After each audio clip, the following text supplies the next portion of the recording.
Well, hello everyone. I do believe that we're live and that we're back and that I'm streaming along with you and talking with you again for the first time in like 10 months. I think, oh man, what is the lag like on this thing? My goodness. Hey, I'm not late. It's 7:55. Brent and Miriam giving me shit. I don't need that. I don't need that at all. I thought we were all friends. Miriam, to answer your question, we can watch YouTube and TV at the same time because we are millennials and we can multitask entertainment like it's nobody's business. Just actually need to get that thing going. I was trying to figure out how to get this whole setup to work again because it's been a while since I've done this and I have just forgotten a whole bunch of stuff. But also, and I hope you guys can hear this. I have a new microphone, so I should be sounding better than ever. You should be getting all of my luscious voice just expanding and contracting inside of your eardrums right now. You should be getting the full effect of this voice. Do you want to create a new profile and pin? No. What the fuck are you doing, CTV?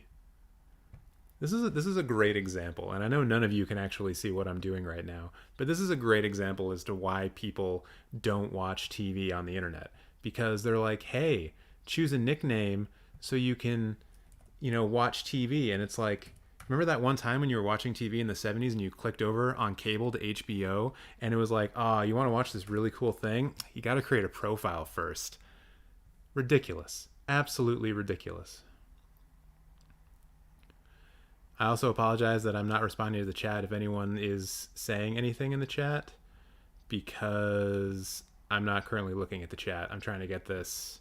I'm trying to be able to watch TV so I can react to the thing that I'm going to react with y'all with. Okay, let's see. I'm close. I'm so close. Is it working? Have I pulled off magic? I don't want to make this too loud. I don't want you guys to be listening to the rookie when you should be listening to my voice, my luscious, glorious voice.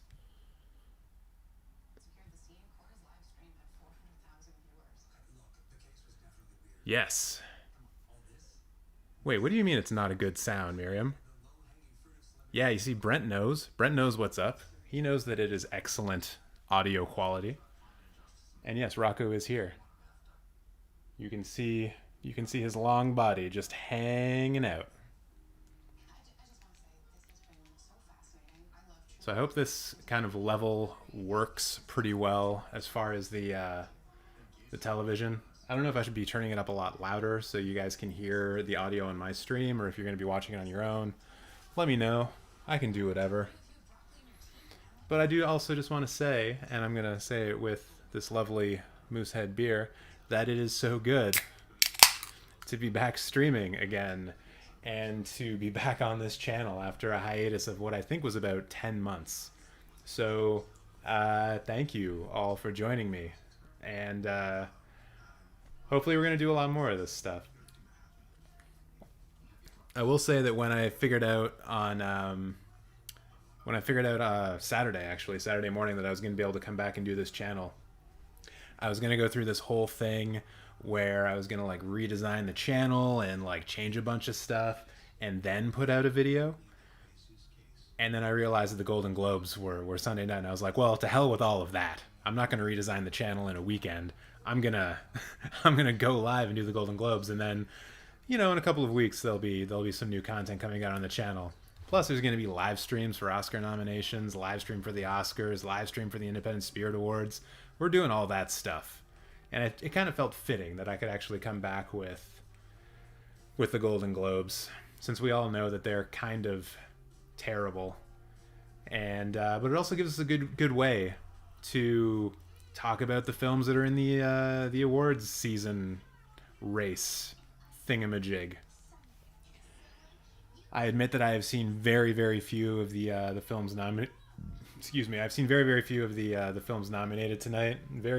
Probably none of the television shows that have been nominated. So this is going to be more of a learning experience for me, kind of making an awards season watch list based on what's here, and then also adding other things to it because obviously the Golden Globes, they suck. They don't do a good job of actually nominating the people who should be getting nominated. So that's just something that we'll probably end up talking about. And it would be great if you guys could like get into the chat and let me know what you think about the nominations, if you looked at them, if you've seen any of the films, any of the big snubs. I'll be quite honest, I spent a lot of my day making banana bread. I mean, that didn't take much of my day, but it took enough of my day where I couldn't do much. I couldn't do my internet job properly enough. So help lead me in the conversations that you like. Oh, okay. So the Golden Globes are starting. It looks like they are... Ooh, the Golden Globes were 1 minute later than I was. So clearly these guys are all clowns. It's actually kind of cool that they're doing... oh, I thought they were going to be... Oh, it's in person. There are people here together, and a lot of people on Zoom as well. I thought Amy Poehler and Tina Fey were going to be on opposite sides of the country. Or maybe they are.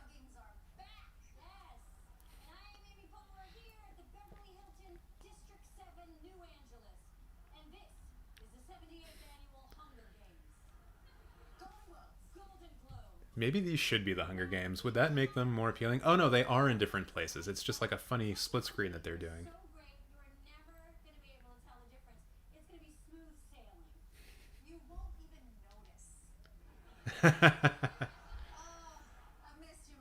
Gotta love these visual gags that I can't even really explain properly. You want, Miriam, you want me to turn the audio up?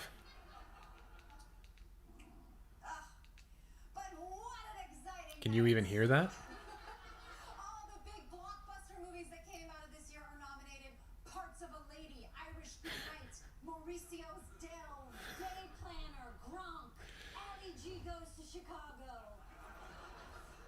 I feel like a lot of those titles were meant to be jokes, but it did kind of speak to the fact that none of the blockbusters came out this year, and that this is actually like looking at the the nomination list.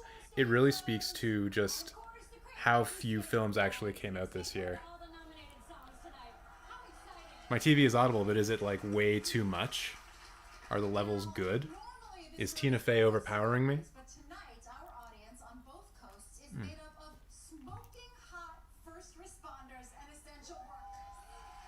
Oh, nice. We're doing the essential workers thing. Well done. There better be some McDonald's employees in there. Those guys have been putting in work.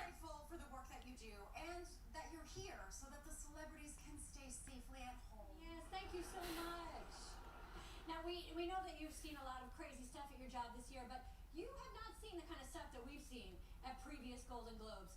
This table right Thank you, Miriam. You are a wonderful inspiration to this channel. It's usually like Meryl Streep just hammered, can't even remember what movie she's there for. Brad Pitt's always waving at me like, Amy, Amy. And I'm like, dude, I'm working. It's like, not now. Oprah Winfrey just writing her name all over the tablecloth in pen. Brent, what are you even laughing at? Just touching people's feet. The point is, do whatever you want, because they do. I wonder... Those bitches are messy. I wonder how many of those little jokes about the celebrities and what they do at the Golden Globes, how many of them are actually true? Because that Quentin Tarantino thing, I could see that being true. The fact that he just crawls all over the place and touches people's feet. You know that he does that for true. You know he does that. He likes that kind of stuff.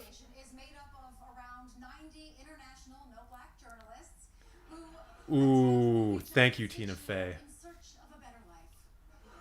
We say around 90 because a couple of them might be ghosts, and it's rumored that the German member is just a sausage that somebody drew a little face on.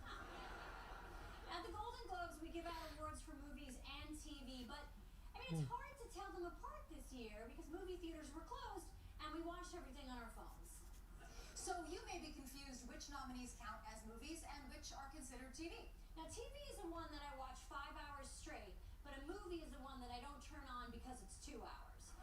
I don't want to be in front of my TV for 2 hours. I want to be in front of the TV for 1 hour 5 times. Amy Poehler's got it. That's absolutely true. If their fake teeth look real, I will absolutely watch WandaVision for 6 hours straight, but I have a real trouble turning on a 3-hour film. People, it's TV.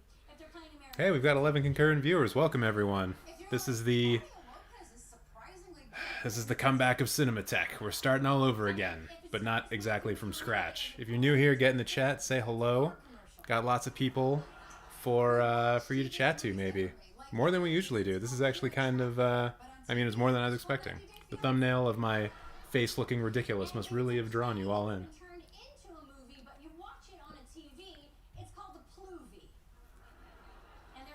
WandaVision is interesting. Like, it's good. I feel like it's just Marvel, right? Like, it's just good, you know? And it's not great. Like, it does lots of surreal stuff, and it's just kind of good at doing surreal stuff. It's not like the most trippy, awesome thing I've ever seen. It's just acceptable. And that's essentially what Marvel has perfected. The fine art of acceptable. Carmela, unfortunately I cannot show the TV, otherwise I would get taken down by YouTube. That would make this an illegal stream. You can listen to it, though, when I'm not talking. So many teenagers didn't get to go to their prom, so they could watch James Corden and Meryl Streep go to it instead, and that's still fun, right, guys? Okay, Brent, I will not spoil WandaVision for you. Even though a comic book is also about it, and it's what it's based on. So, you should have already known what it is, because I know how many comic books you read. He can have 7 men talking, but it feels like 100 men talking. The Undoing was a sexy and dramatic mystery where I wonder if they have, like, some of the different television shows and movies, like the cast are all sort of together, like, okay, here we have Nicole Kidman with her family. That's so weird.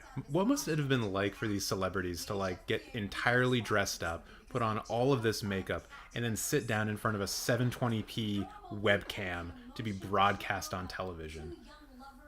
Where are the people in PJs? Where are the people who show up like this? Right? One Night in Miami is a fictionalized version of a meeting that took place between Malcolm X, Cassius Clay, Sam Cooke, and Jim Brown, where I assume the topic of discussion was, how the hell do we get out of Florida?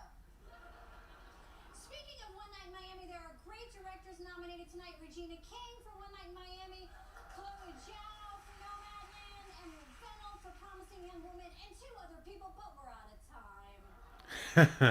Emily in Paris. Nice little joke there about not caring about directors who are men. 15 concurrent viewers. Hello, everyone, and welcome. And no, Miriam, I am not dressing up. I only dress up for the Oscars. And I only get drunk for the Oscars. I'm only having 2 beers tonight. So my commentary will be sober-ish. What else? Oh, Sia's controversial film Music is nominated for Best International Flopperoonie. I was gonna say, what the hell is Music? That movie called Music. The whole comedy musical category is weird to me because they put Hamilton in, which is just the musical getting filmed on stage, and I can't remember something like that ever happening before. And a movie called Music, and I have no clue what it actually is. And I don't mean to say, like, oh, it's beneath me because I'm a cinephile, and I'm like, I only pay attention to, like, cool stuff. I literally have never heard of this film. I have seen no trailers for it. I have not heard a single thing about it. Maybe it hasn't been even released yet. I know one of the films in the Best Dramatic category, The Father, it's getting released, like, today in a couple of select theaters in New York, and it's getting released on VOD a month from now. But, yeah. Excuse me. Oh, excuse me. Getting those burps again. I'm sorry if I'm going to pronounce your name incorrectly. Ole? I think it's Ole, like Ole Anderson, the wrestler. I'm from Toronto, so I'm based in Canada right now. Miriam, how dare you call me the Buffalo Plaids? It's called the Toronto Plaids. Buffalo would be honored to be in this conversation. I've been to Buffalo. It's very depressing. Like a child's skeleton pajamas, she simply glows. Last year's Golden Globe winner, Ms. Laura Dern. Ooh, Laura Dern's coming out. One of my favorites. So now that we've got like 19, 20 people here, let's get some more people in the chat and tell me what your favorite film was from 2020. Doesn't have to be released in 2020, just favorite thing you saw last year. I'm just going to listen to Laura Dern while you guys debate about this. And present the first award of the night. The nominees for Best Supporting Actor. All right. We are doing Supporting Actor in a Motion Picture. Sacha Baron Cohen for Trial of the Chicago 7. David Kaluuya. Oh, Jesus. Jared Leto. God, I hope he doesn't win. He looks like... I don't even know what kind of role he's preparing for. Bill Murray for On the Rocks. And A Gentleman for One Night in Miami. I didn't catch his name. I don't want it to be Jared Leto. Daniel Kaluuya! I'm actually super psyched to see this film. I think it just came out on VOD really, like, very recently. I haven't watched it yet because those home releases are like $35.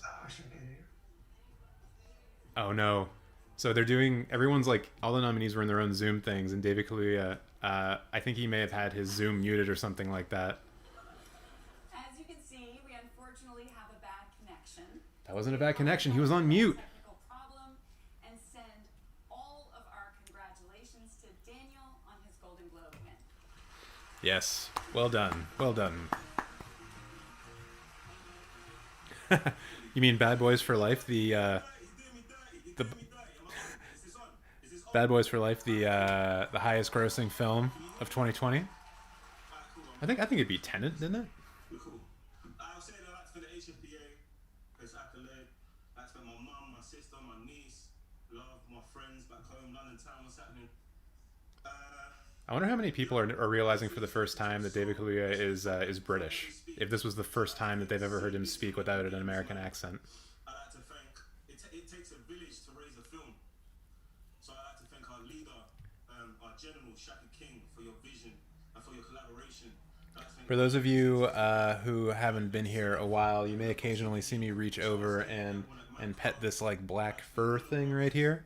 This is Rocco. He doesn't give a shit about you. I care about you. I care about you. But he doesn't give a shit about you at all. So just know that that's what I'm doing. Whoa. Occasionally he'll try to kill me. It's cool. It's just what we do. We did this together. Do you understand? I'd like to thank Chairman Fred Jr. and Mama Kua for partnering up. So in the case of acceptance speeches that go on for far too long, now that everything's done being over Zoom, do you think they're going to be more or less likely to like play you out, to like drop the audio on you, or like just play music over top of you? Or are they just going to be like, oh no, we've lost the connection, it's so sad, we feel so bad about this, technical difficulties.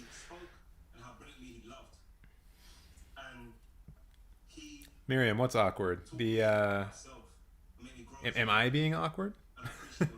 Because this is just, go back and watch some of the other awards live streams. This is just TJ. This is how I do things.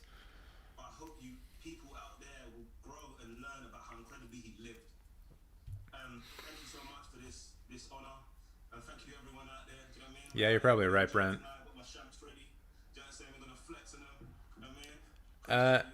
So I don't. Person who just asked me that question, why am I alone now? Give me a name that I can call you, because there's no way I'm calling you ASDFGHJKL.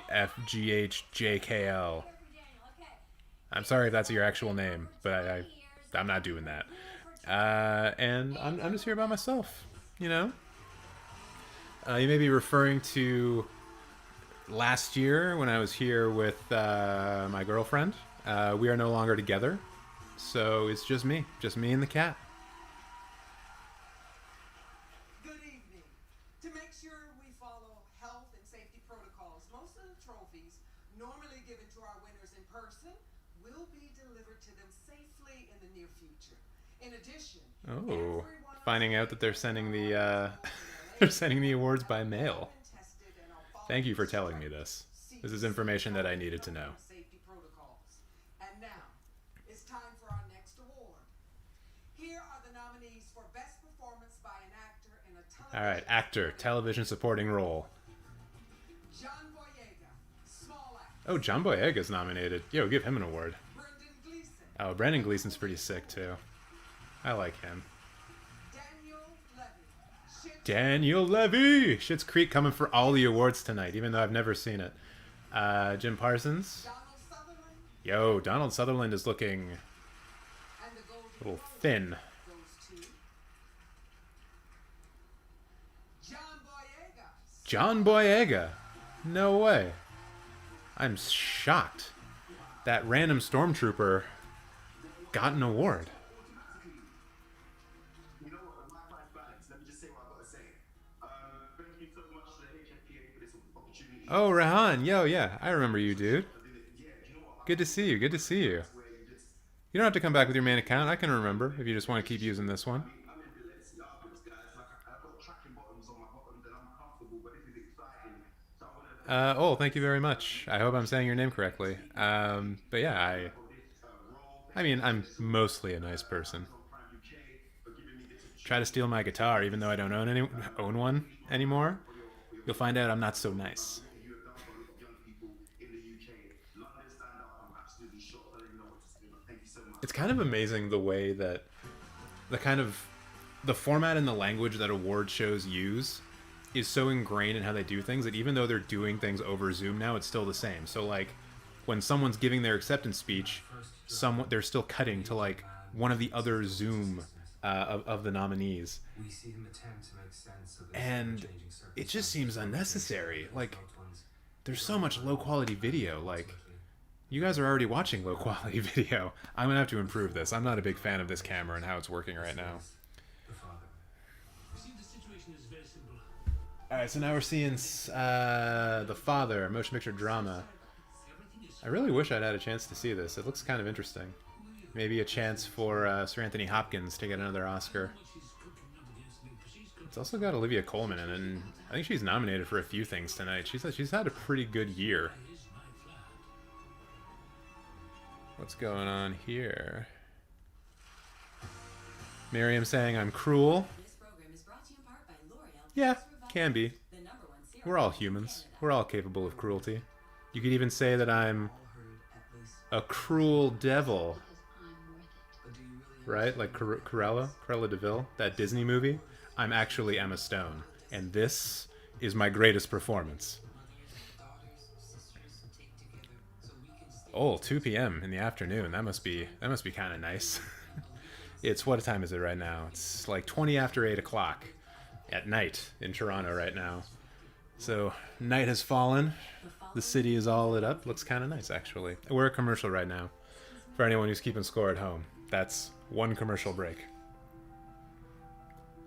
Take a stand and learn how to Rahan saying it's been a tough year, right? Didn't even catch that much movies this year. Only watched a few films for now, but trying to catch up. I am in the exact same place, my man. For me, watched very few films. I was on Christmas break. I probably checked the amount of films that I had watched in 2020 around the 20th, 21st. I think I was at about 89 or 90, just films that I had never seen before, which are the only ones that I count. And I said, like, okay, I need to get that into triple digits at least. So I watched like 11 or 12 films over, those, whatever it was, 10 or 11 days leading up to New Year's, got up to 100 films. But for me, like, that's so low. It's so low. And it feels like during the pandemic, it felt like I was watching a movie like every 2 weeks. Or there might be a day where I watched like 3 films, but I just mostly wasn't watching movies. I was barely watching television. Like, I don't even really know what I was doing, to be perfectly honest. I know there was a time there, like leading up to November, where I was waking up, listening to podcasts, working, and then probably just watching the news.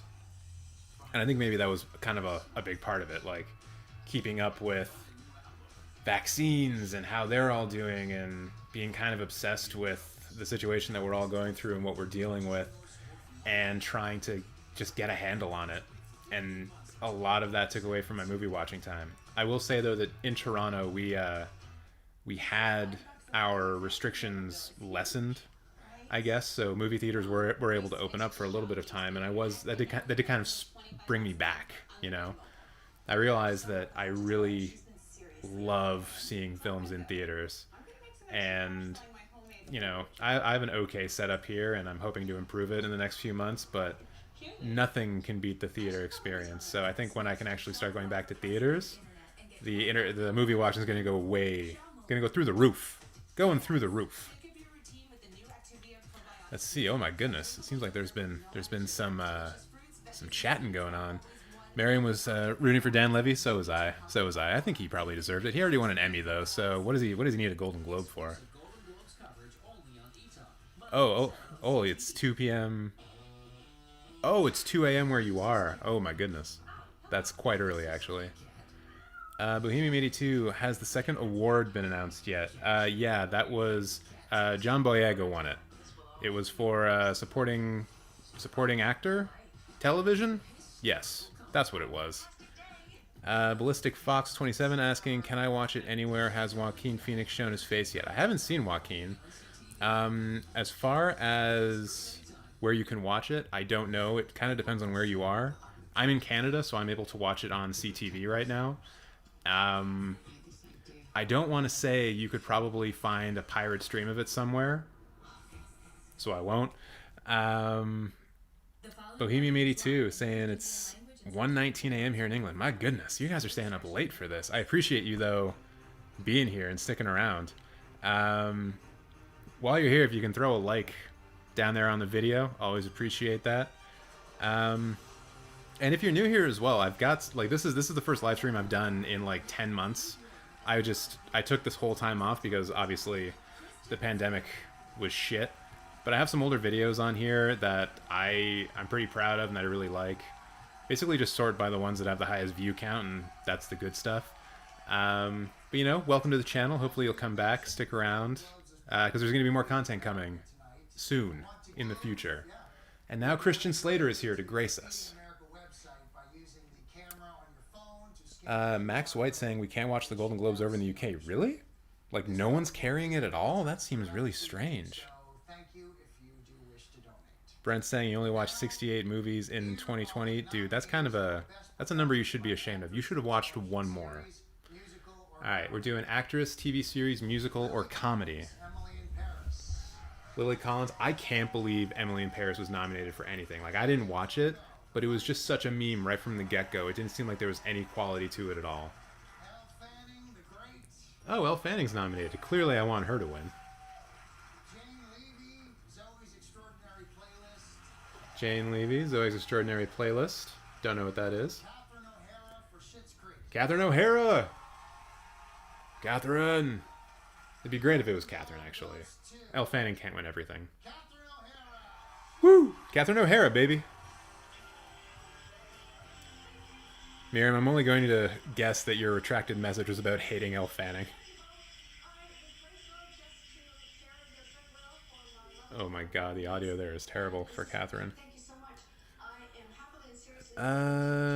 Let's see here. I feel like I need to go back up to this chat. Way more than expected. 27 people. My goodness. I think this is almost better than the Oscars live stream that we did last year. Man, you all are crazy for this kind of stuff. I love it. We got Rehan saying, even though we're all staying at home mostly, for me, I didn't do much watching movies because it's easier to stream, right? Mentally, I just couldn't go back to movies and it made me sad. Oh, for sure. For sure. Even like when it came to going back to theaters when we had that opportunity in Toronto, I was very particular about the theaters I went to. There were some companies that I just felt did a real bad job of that kind of stuff. And so, like, yeah, the biggest theater chain in the city, I didn't even bother going to a film there, except I did see Tenet in IMAX. That was the one exception, because I mean it's an IMAX theater. It's huge. It's very easy to stay away from people in an IMAX screening. Man, Bohemian, yeah, it's so weird that you guys can't watch this in the UK.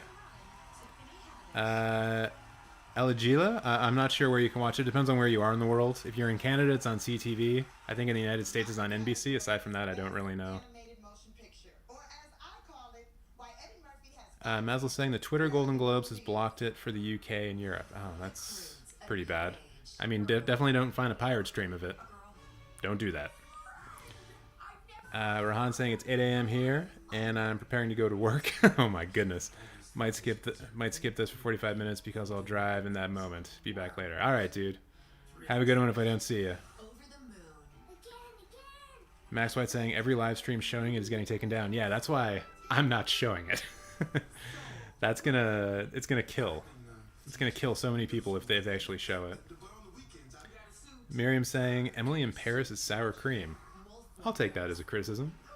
Ooh, Wolf. Oh shit. Sorry, we were doing nominations. I just totally missed it. But I mean, Soul's gonna win, so it's, yeah, of course. I think for the one award that I could have not announced who the nominees were, it would have been Best Animated Picture. We all know that Soul's gonna win that. That's a category that is just, there is no quality outside of Pixar in that one. It's not like previous years where we had like Into the Spider-Verse or Klaus or other like really good animated films. This year it's Soul and nobody else. And like also from a name recognition part, like I know that one that they just showed, Wolfwalkers, I think is the name. I believe it's like from a Japanese studio and it has Apple behind it, but like who's seen it? Who's heard of it, right? Miriam, I don't know who is Fanny. Rahan, the film awards, I think they're just all interspersed. Like they just did animated, so I think they're just going to go throughout the entire night. Ol asking, why do you drink beer out of a metal cup? I assume you mean why don't I drink beer out of a metal cup? And the simple answer to that is I don't have a metal cup. I should though, because I'm metal as fuck. Brent will tell you. I'm super metal. Bohemian 82, that was the 4th award handed out overall. Miriam Collin, Catherine O'Hara, and Icon, super true. All telling me that a glass is best. I don't have any of those either. I have mugs and nothing else. Miriam, Elle Fanning has already happened. You can't put that one back in a box. Looks like they're talking about Trial of Chicago 7. Probably the least Aaron Sorkin of all of Aaron Sorkin's films that I've seen, and that makes me kind of sad. Bohemian 82, I think it's 5? 4 or 5-ish? Oh yeah, Onward, Miriam, you're right. Brent letting everyone know that I have metal in my ankle. That's true. That's true. I broke my ankle in a super stupid way when I was in university, and they had to put a metal plate in there. And 5 screws, I believe. But I have not had the opportunity to go through a metal detector and have it go off because of the metal in my ankle. So I haven't had that fun in my life, and that's sad. That's very disappointing for me. Bohemian 82 asking, has Sarah Paulson won yet? No. I don't believe I've seen her as part of the nominees. Max White, I'm waiting for the BAFTAs, but they get put back to April 11th because of COVID. Yeah. Oh, see you later, dude. Thanks for dropping by. Hopefully we see you again. Max, yeah, the BAFTAs, I guess everything got pushed back. Like normally, right, the Golden Globes would be happening when? I mean, this is actually, today probably would have been the day that we would have been watching the Oscars. So the Golden Globes are typically in January? Early January? So yeah, everything's getting pushed back. And I think now there's people on stage from the Hollywood Foreign Press Association. Who really knows? Thank you. Nice to have you around, man. Looks like we've got 22 people watching the stream right now, but I'm not seeing 22 people in the chat. I know you guys might be out on mobile or something like that, but please feel free to contribute. Let me know who you are and where you're from and what your favorite movie was from last year. I guess I never really answered that for myself. The most favoriteest movie that I watched last year. And it wasn't a film that came out in 2020. It was a film that came out in 1994. 94 or 97 or maybe 98. Someone can check this, but it's David Cronenberg's Crash, which is not the Crash that won the Oscars, that was when that moment when we realized that racism was bad.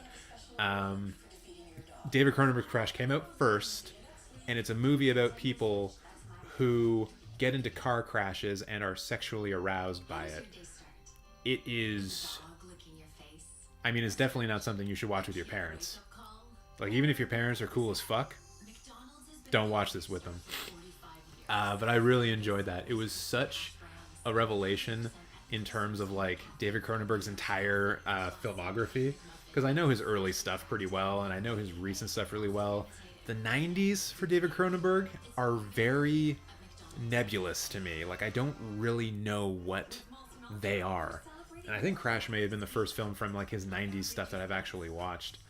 And it's just, it's weird. It's weird in the way that Cosmopolis was weird, but a bit more accessible because it didn't feel like it was so much up its own ass, even though it definitely was. There was also car crashes in it, so I don't know, maybe that had something to do with it. Maybe I'm just really into car crashes. Maybe I'm one of the people from Crash who gets off on car crashes. It's a good movie though.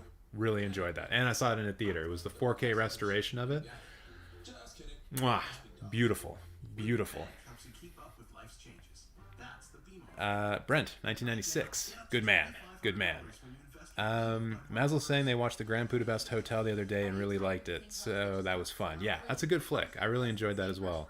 I feel like that one was really, like, for me, Wes Anderson's best film will always be The Life Aquatic. But I also think that, considering the direction that his films have been going in the last, well, I guess since Life Aquatic, Grand Budapest Hotel was like the strongest distillation. I don't know if that's the right way of saying it, but it's the most Wes Anderson film of his like most recent films, like Moonrise Kingdom and The Fantastic Mr. Fox and Grand Budapest Hotel. Obviously, I think Grand Budapest is just the most Wes Anderson film of the last of his last few. It seems like he really just leaned into himself, and I think that really shows. Bohemian saying he loves the vibes on this stream. I'm glad you like the vibes, dude. If you are, dude, I apologize. If otherwise, let me know. If anyone, if your pronouns are super important, then like everyone's pronouns are, let me know what they are, and I will address you accordingly. But yeah, thank you. So for these live streams, I typically do, at least when the channel used to be active, like I've said before, this is the first stream I've done in like 10 months. I typically do a live stream on Sundays to go over the film news of the last week, just so we can all kind of talk about it, you know, get our frustrations out, or just talk about some amazing things that are going on. And then there's also other videos that I put up. I dabbled in like reactions, trailer reactions, and those seem to be doing kind of okay, but honestly the shorter form video essays and like let's discuss videos that I did on here, I think are the stuff that I enjoy doing the most, so hopefully that'll be what populates the channel more. But honestly, whatever grows the channel is what we need to be doing, or what I need to be doing. But I'm just glad that you like the vibes. Okay, Bohemian 82. She and her. I apologize for misgendering you earlier. And you're also saying that you love Mr. Fantastic Fox. Such childhood nostalgia. Yeah, it's kind of crazy how Wes Anderson's able to kind of make you feel like a kid again and make you feel nostalgic without relying on it explicitly. You know, he's not like Michael Bay being like, I'm gonna make a Transformers movie. That makes you nostalgic, right? And he's just screaming the word nostalgia in your face over and over and over again, and that's how he makes a movie. But that's not what Wes Anderson does. So we're back from a commercial. We have Amanda Seyfried talking about Mank. God, it's hard to imagine this movie not just like running wild all throughout awards season, but also Nomadland exists. So I don't really know what to make of it.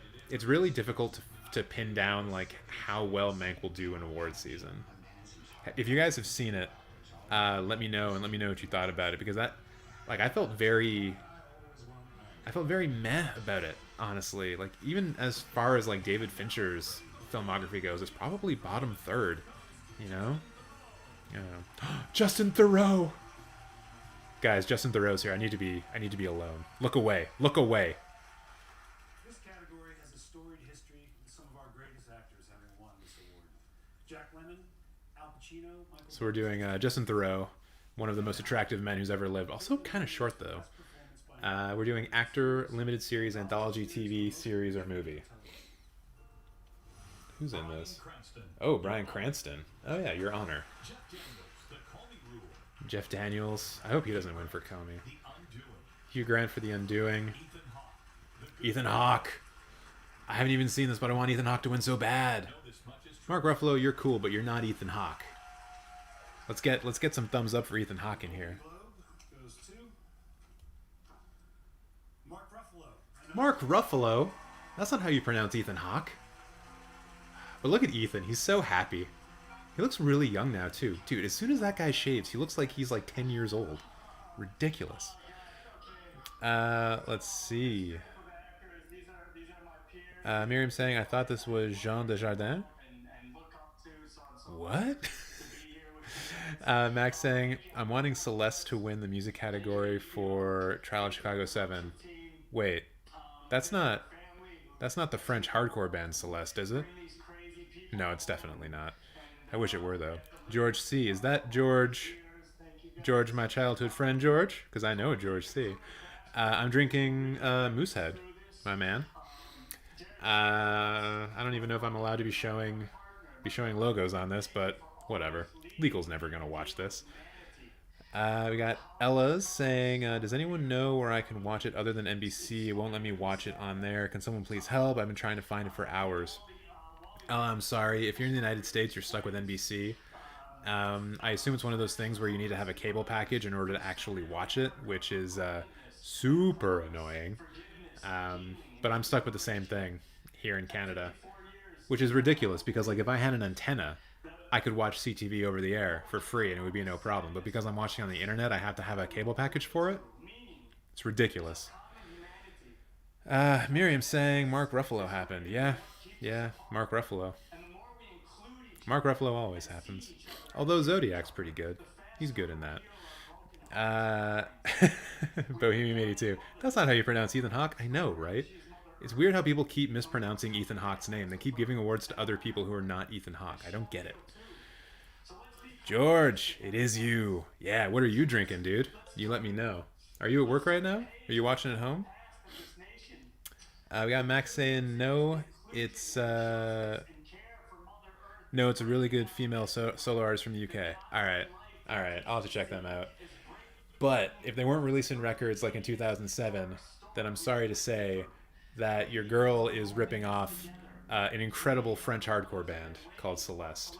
And if you ever want to have your eardrums completely eviscerated, I suggest listening to their record Misanthropes. Wall of Sound has never been done that well before. Especially the first track on that record. Will fucking destroy you. Steven or Stefan? I apologize. Saying hello. Welcome. Thank you for joining us. Hulk Smash saying George, you better be wearing your fists, my dude. Cynthia Erivo's up here right now. Ooh, best screenplay motion picture. Hell yeah. Promising Young Woman. I think this is the first award that's been up for. Mank as well. Aaron Sorkin for Trial of Chicago 7. The Father. It's so weird because this movie's not even out.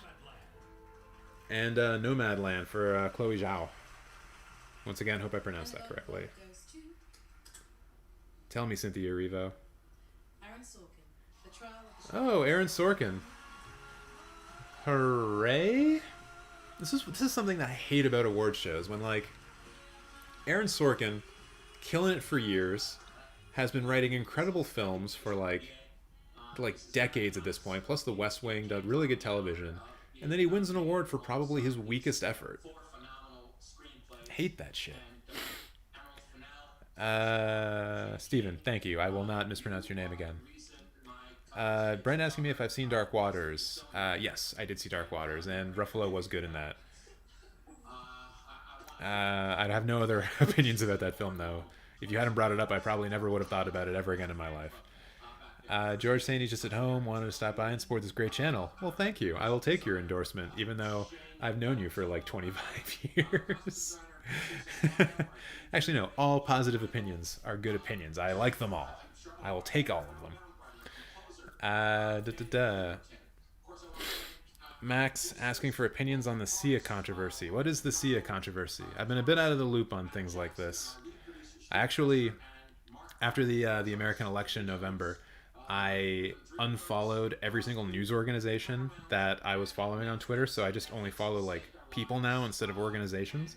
So I have no fucking idea what's going on most of the time. And it's kind of nice. Elizabeth Nicole saying hello. Hello, Elizabeth. Welcome. Welcome to the stream. Happy to have you here. Let us know what your favorite film of 2020 was, or the favorite film that you watched in 2020. And that goes for everybody if you haven't said yet. You all owe me an answer by the time that this is all done. Miriam is reading Nomadland. Didn't even know that was a book. How's it going? Is it good so far? Bohemian 82 saying we all know he was going to win. Yeah. I think it was probably... See, that's the thing. I don't even know if it was the best script. Like, I've seen... I think I've only seen that one film, though. But it pains me that that's the... Actually, no, Mank. I think Mank was probably a better screenplay. It was maybe a bit too heavy on, like, you must be a academic film historian in order to, like, get what's being said in a lot of it. But Mank did feel better written than Chicago 7 to me. Steven saying, I thought Mank was boring but beautiful cinematography. Yeah, I think that's fair.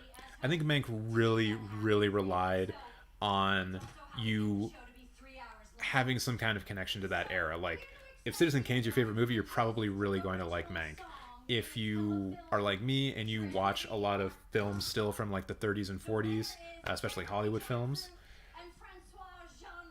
then you're good, right? Like, there's a lot of little references in there that you're going to really enjoy. Otherwise, I can totally see it being a boring movie. Bohemian 82 watched Boys Don't Cry. It was amazing. Right on. I don't even think I've seen Boys Don't Cry. Miriam saying Nomadland is like a report on nomads? Oh. So is it a book or is it like a series of essays? I don't understand. Max is saying Sia is getting backlash for casting an actor to play an autistic character when they don't have autism in real life. Yeah, I can get that. We're at a point now where we should be just casting people to play people. You know what I mean?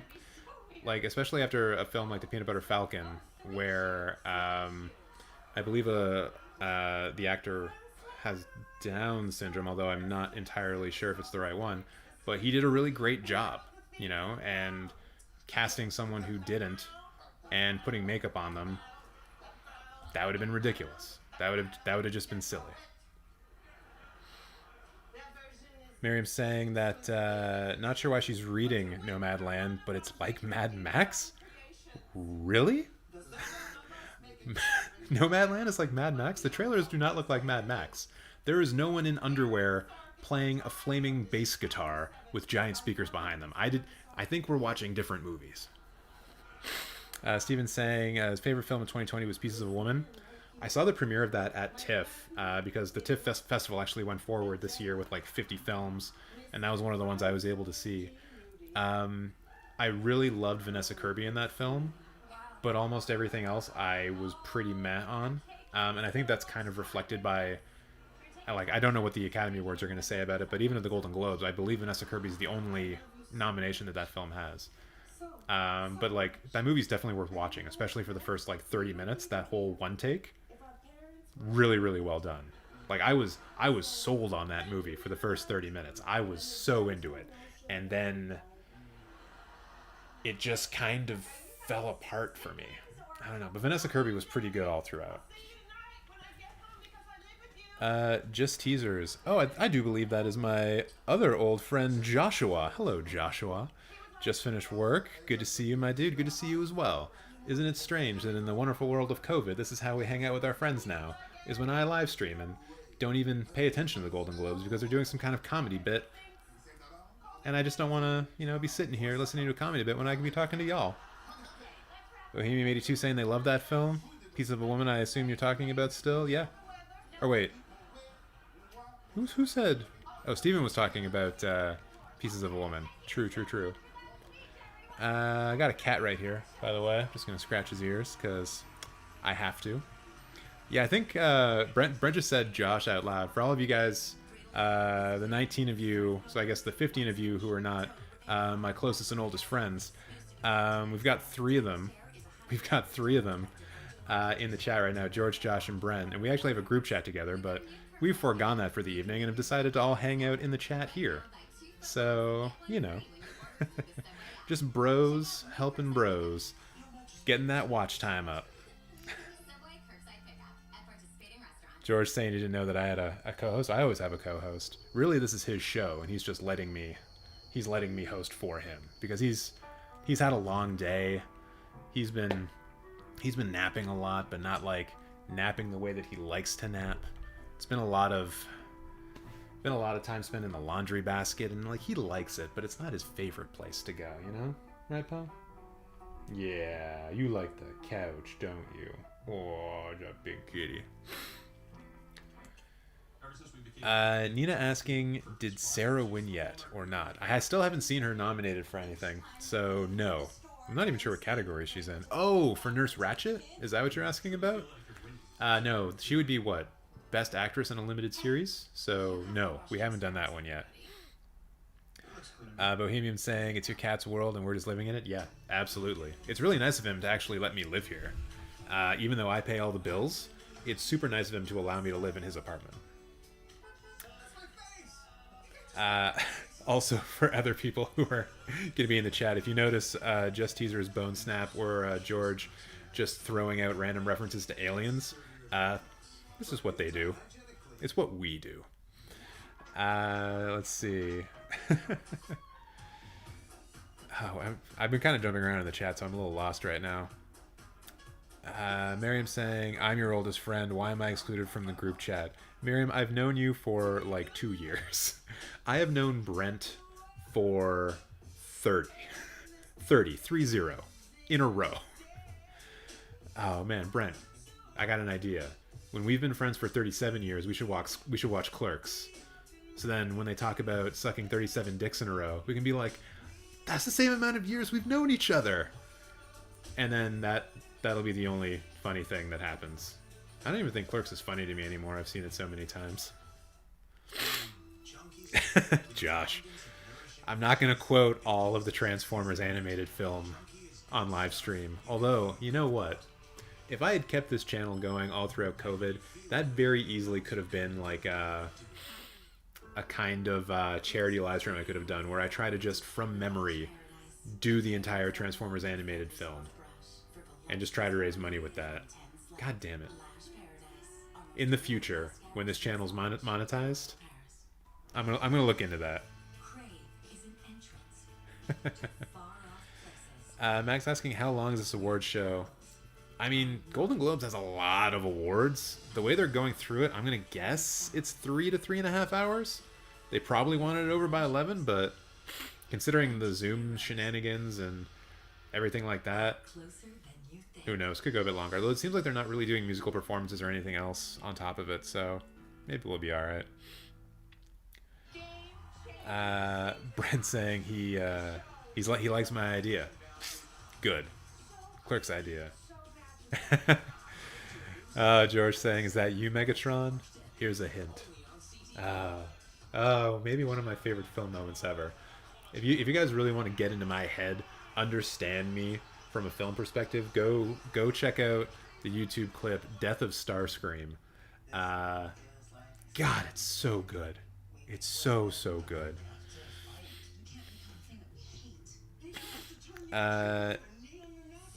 Nikio? I'm gonna call you Nikio, saying Z greater than less than. Hi. I don't know how to respond to that. Bohemian saying, I have to be up for school in 6 hours. That sucks. Ugh.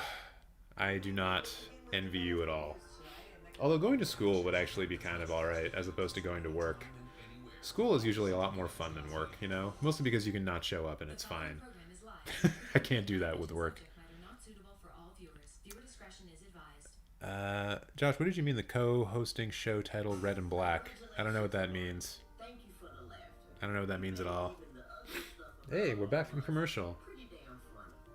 Norman, I'm so glad you're getting this award. It saves me the trouble of having to write a musical about it. Norman, from all of us in television and beyond. We've got Max saying, I don't go back to school until the 8th of March. Is that, why is that, Max? Why a week from now? Is it like spring break? Is spring break still a thing? But he was saying, my gay ass only watching this for Sarah and Kate, sacrificing my sleep. Well, I'm glad that you're sacrificing your sleep with us. Hey, they've got Sarah's on screen right now. I can't show you her, but her hair is slicked back, and she is looking pretty good. Pretty good. Oh, they're now showing images from that movie, The Prom, which I guess was a comedy that was released this year, which is why it's been nominated. Josh saying, you and Kat, also the shirt and your hair, lockdown. Okay, I think I get it. I think I get it. Miriam asking Bohemian, who's Kate? I assume that's Kate Blanchett, maybe? Max saying, because our school, he's going back to school on March 8th because their school have closed due to COVID. That sucks. I hope you didn't catch COVID. That would be even worse. Bohemian is apparently jealous of me because I was able to look at I was able to look at Sarah Paulson. You should be jealous. She looked real nice. George saying it looked awful. What are you saying looked awful, George? Not entirely sure what you're referring to. Man, 25 people. My goodness. You know the thing I love about this? I can also see the amount of people that have like just joined us randomly. So we're at like over 1,000 playbacks, right? So basically 1,000 people have jumped in here, realized that it's just some ginger asshole in a fucking plaid shirt talking about the Golden Globes as they happen and talking to the chat and being like, I'm getting the fuck out of here. But you guys who have stuck around, y'all are the best. You're not like them. You're better. What are we doing here now? We're doing a flashback to 1974. This is... They're doing All in the Family? I don't... Why are we doing an All in the Family retrospective? Maybe there's some kind of posthumous award or award of excellence being given out right now? Are we talking about profanity in television? In the 1970s, nobody talked like that on TV. You're gonna tell me that the black man has had the same opportunity in this country as you? More. He's had more. I didn't have no million people out there marching and protesting to get me my job. No, his uncle got it for him. Oh, yeah. Yay. Television in the 70s.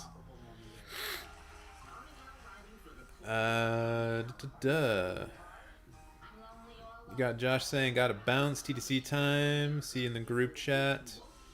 Check you later, Josh. Thanks for hanging out. Mizelle saying, I'm with you on the gay and no sleep thing. Man, everyone is up for Sarah Paulson right now. All right. Okay, so now we're up to 28 concurrent viewers. I have done let's discuss videos in the past. Excuse me. For films like God, what did I even do? Les Miserables, Color of Pomegranates, that film from that animated film last year. Why can't I think of it? It's like one of the best performing videos on this channel. One of the animated films from last year at the Oscars that had the hand that got severed off on it. I think the title of the film probably has hand in it. Anyways, since we got like 25 people in here, what kind of movie would you like to see a Let's Discuss about? You know, just sort of like a me taking a film and discussing it in certain ways, maybe trying to apply some film theory type shit to it. Is there any kind of film that you would be into seeing, kind of dissected in that kind of conversational way? Let's see. I feel like the chat's been going a little crazy. Maybe I'm just a little wild. Maybe I'm a little wild. Bohemian saying, "Are you even gay if you have a sleep schedule?" It's beyond me to answer that. Miriam saying, "Really, ladies? I feel left out. Why don't I have the hots for Sarah Paulson?" That's a question that only you can answer, Miriam. I don't know why you're asking others. Why aren't you attracted to Sarah Paulson? There's obviously a Sarah Paulson stan group emerging right now, and we need to support that. Jesus Christ, where am I in this chat? Max saying, "I don't know why I watch award shows, but I find them just so interesting." Yeah, I'm the same way. I grew up watching the Oscars every single year. I don't know. There's something about someone giving you a list of what was the best thing of the year, and then someone telling you from that list what was the best. Because it's just like it's an instant conversation starter, you know? You're just allowed to disagree or be happy, be ecstatic, be through the roof excited in the case of Parasite winning last year. And I don't know, there's something engaging about that.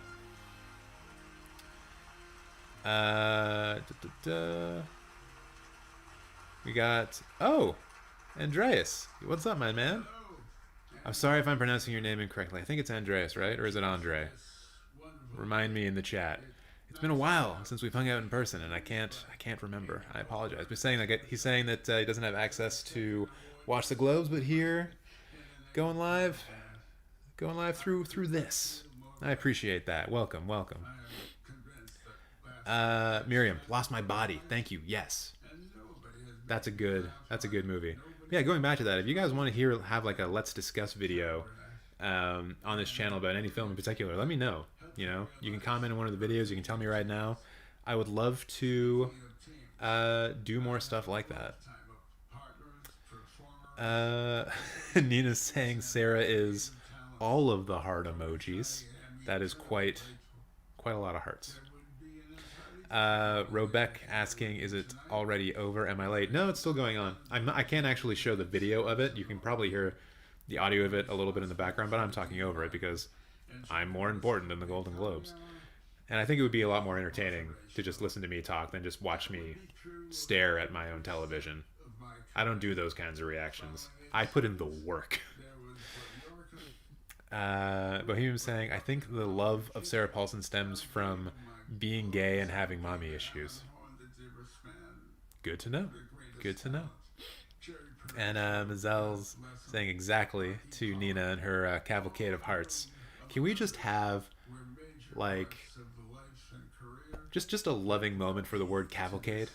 I fucking love that word, and I want to use it all the time, and it's usually not how you would use that. Like, it's not, there's just not enough situations where people would just turn to that as being the default word, you know?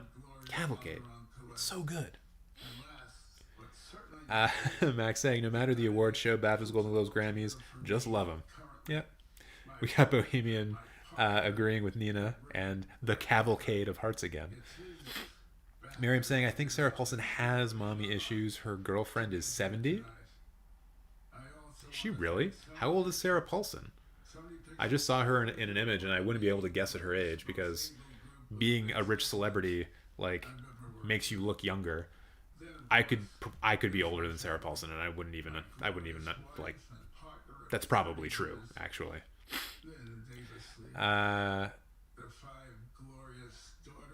Andres. I hope I'm saying Andres correctly.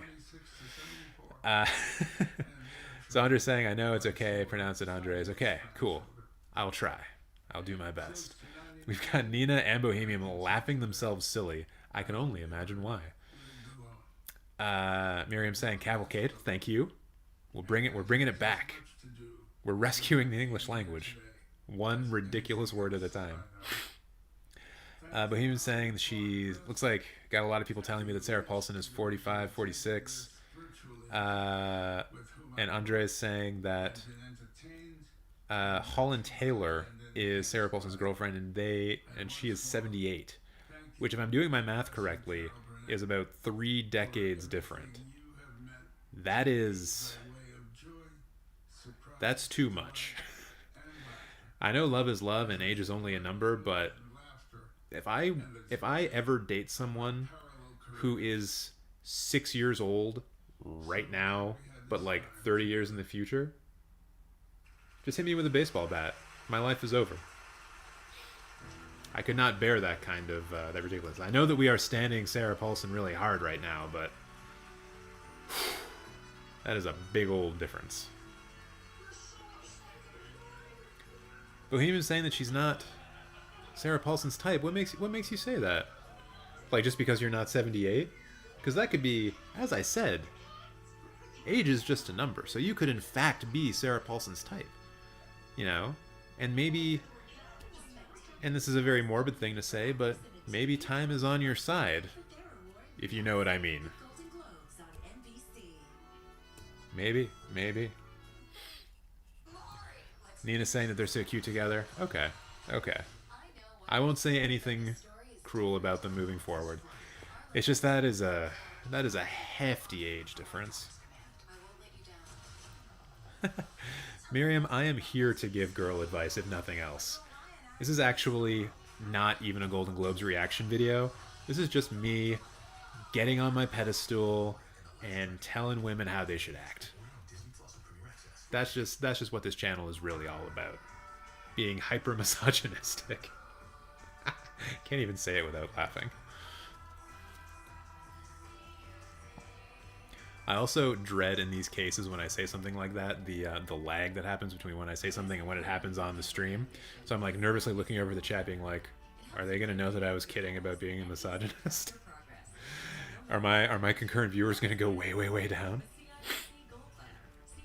I'm also noticing that the color from the TV is like throwing all kinds of stuff up at me right now, like all kinds of just crazy shit. It must look like I'm in like the most boring rave, is what I imagine it looks like. I embrace getting older. I'm so much more confident now, but I don't love that as I age. Oh, so he was saying that she's 15, so there's a 31-year age difference with Sarah Paulson.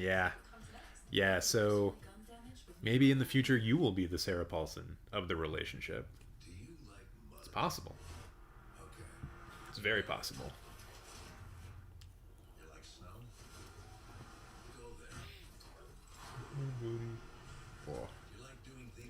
We're back at commercial. I can't remember the last time we gave out an award.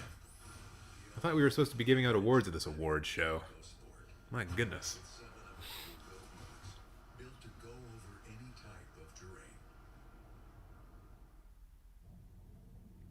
Just checking out some of the stats from this live stream. Yeah, you can tell. Where was this? There was a time, maybe, how long have we been doing this?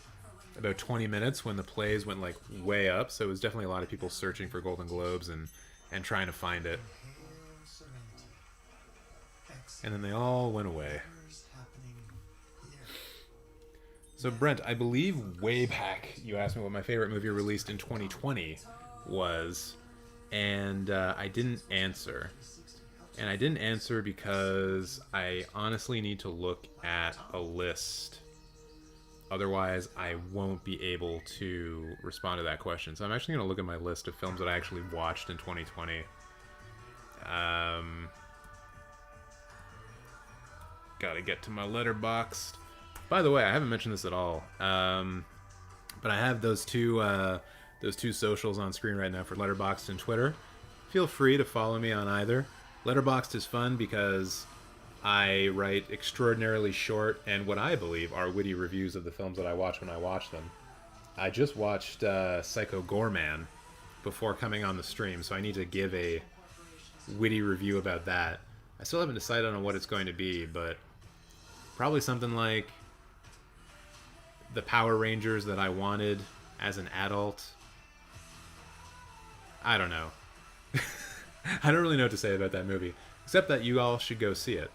There's a collective of filmmakers in Winnipeg or Edmonton called Astron 6, and this was one of their films.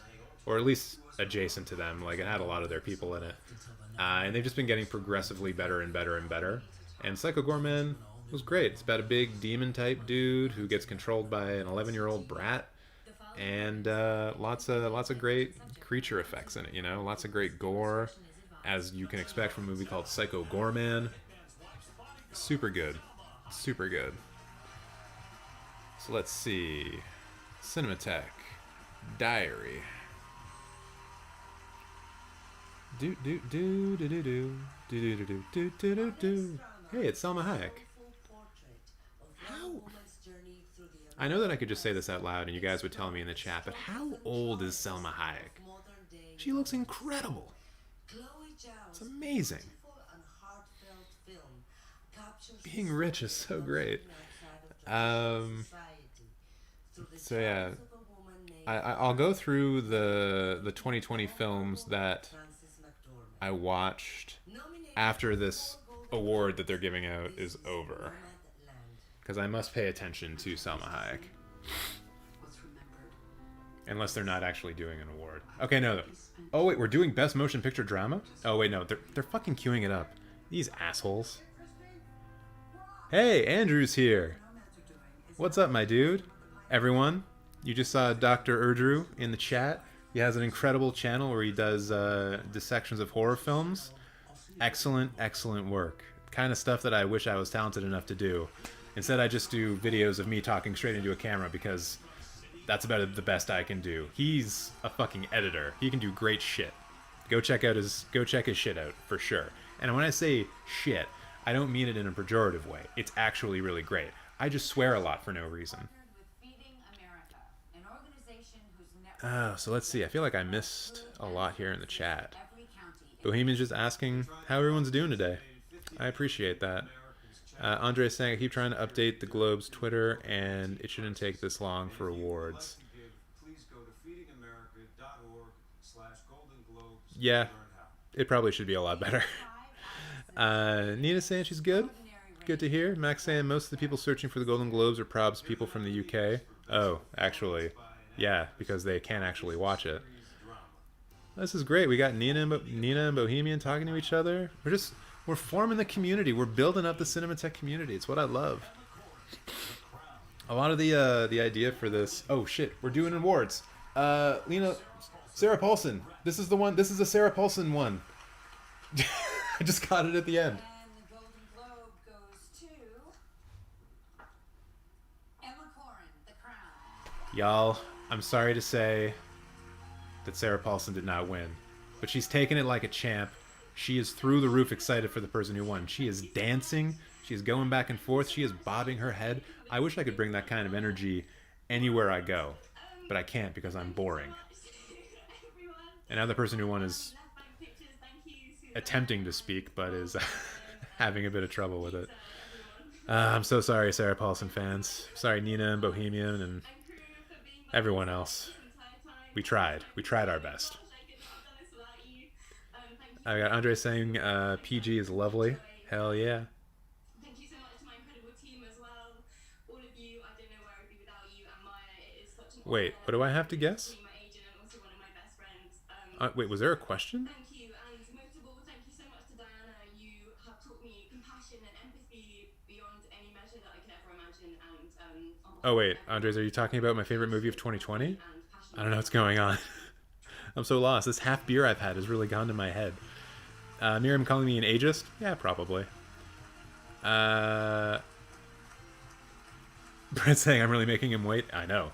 I need to draw this out. Our next presenter is only 4 awards away from an Bohemian asking, ooh, what's everyone's favorite horror film? I'm gonna be a basic bitch and say The Shining, because it's just so fucking good. I also really love Argento's Deep Red and The Bird with the Crystal Plumage. And God, what else? There's so many good horror films. But I'm just gonna say The Shining because I think it's probably just the best shit ever. Andres just saying he just made me subscribe. good. I think Brent's saying Alien is his favorite horror film. Also very good. Also very good film. Perfect cinematography in that. Oh, we're doing another award. Best original song. My God, they're coming so quick. They were doing no awards, and now they're doing 1,000 awards at once. I don't even know what these are. Tigress and Tweed? What does that mean? And the Globe goes to?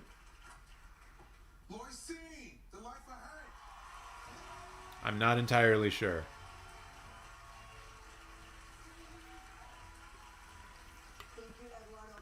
Oh, okay, the song is called Scene for a movie called The Life Ahead. Have you heard of it? I have not. Let's see if I can go up here. Miriam's saying that they don't watch horror. Lame. Horror's so good. Oh, Bohemian's saying Dr. Sleep. Yeah, I think you're going to have Andres as a friend, because I think that's one of his favorite films, or at least favorite films from the last little while. Dr. Sleep is pretty dope, I gotta say. Rahan saying, oh no, I miss Kaluuya winning. Yeah, it was pretty great. He was pretty psyched. I really need to see that movie that he's in. What is it? Something... It has Judas in the name, which makes me think it's Judas Priest, but it's never Judas Priest. Randomly, since I'm just talking about movies in general, there's a documentary about the kid who tried to kill himself after listening to a Judas Priest record called Dream Deceiver. It was like a PBS special or something from like the late 80s. It's really fucking good. Actually, I think I might do a video about that movie. It's only an hour long, but it's an incredible documentary. We're doing another award now. Original score, The Midnight Sky, Tenet. This is the only award that Tenet is up for. News of the World, Mank. Oh, Trent Reznor and Atticus Ross are up for 2 awards in this category, Mank and Soul. But I hope they win it for Soul, because that means John Baptiste also gets a Golden Globe.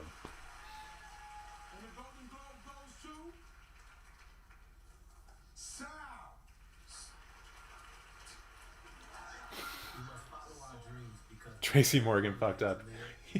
He said Sal instead of Soul. So Trent Reznor, Atticus Ross, and John Baptiste won. I don't know if that's Reznor and Atticus Ross's first Golden Globes, although I'm sure they've won for something else. But yeah, Dream Deceiver. Great documentary. It's nice. It's really nice. You don't need to be a Judas Priest fan to really like that documentary. Bohemian saying yes and then no. I'm not sure why. Rahan saying, by the way, I'm so rooting for him, so this really made my day. That's awesome, my dude. Bohemian saying, I'm gonna go cry. No, don't go cry. Sarah Paulson winning is something that we all wanted. I know that I have been a Sarah Paulson fan for the longest time, potentially as long as 35 minutes. But we can move on from this. We can survive this. All we have to do is continue to stand Sarah Paulson. And she'll get there. She'll get there one day.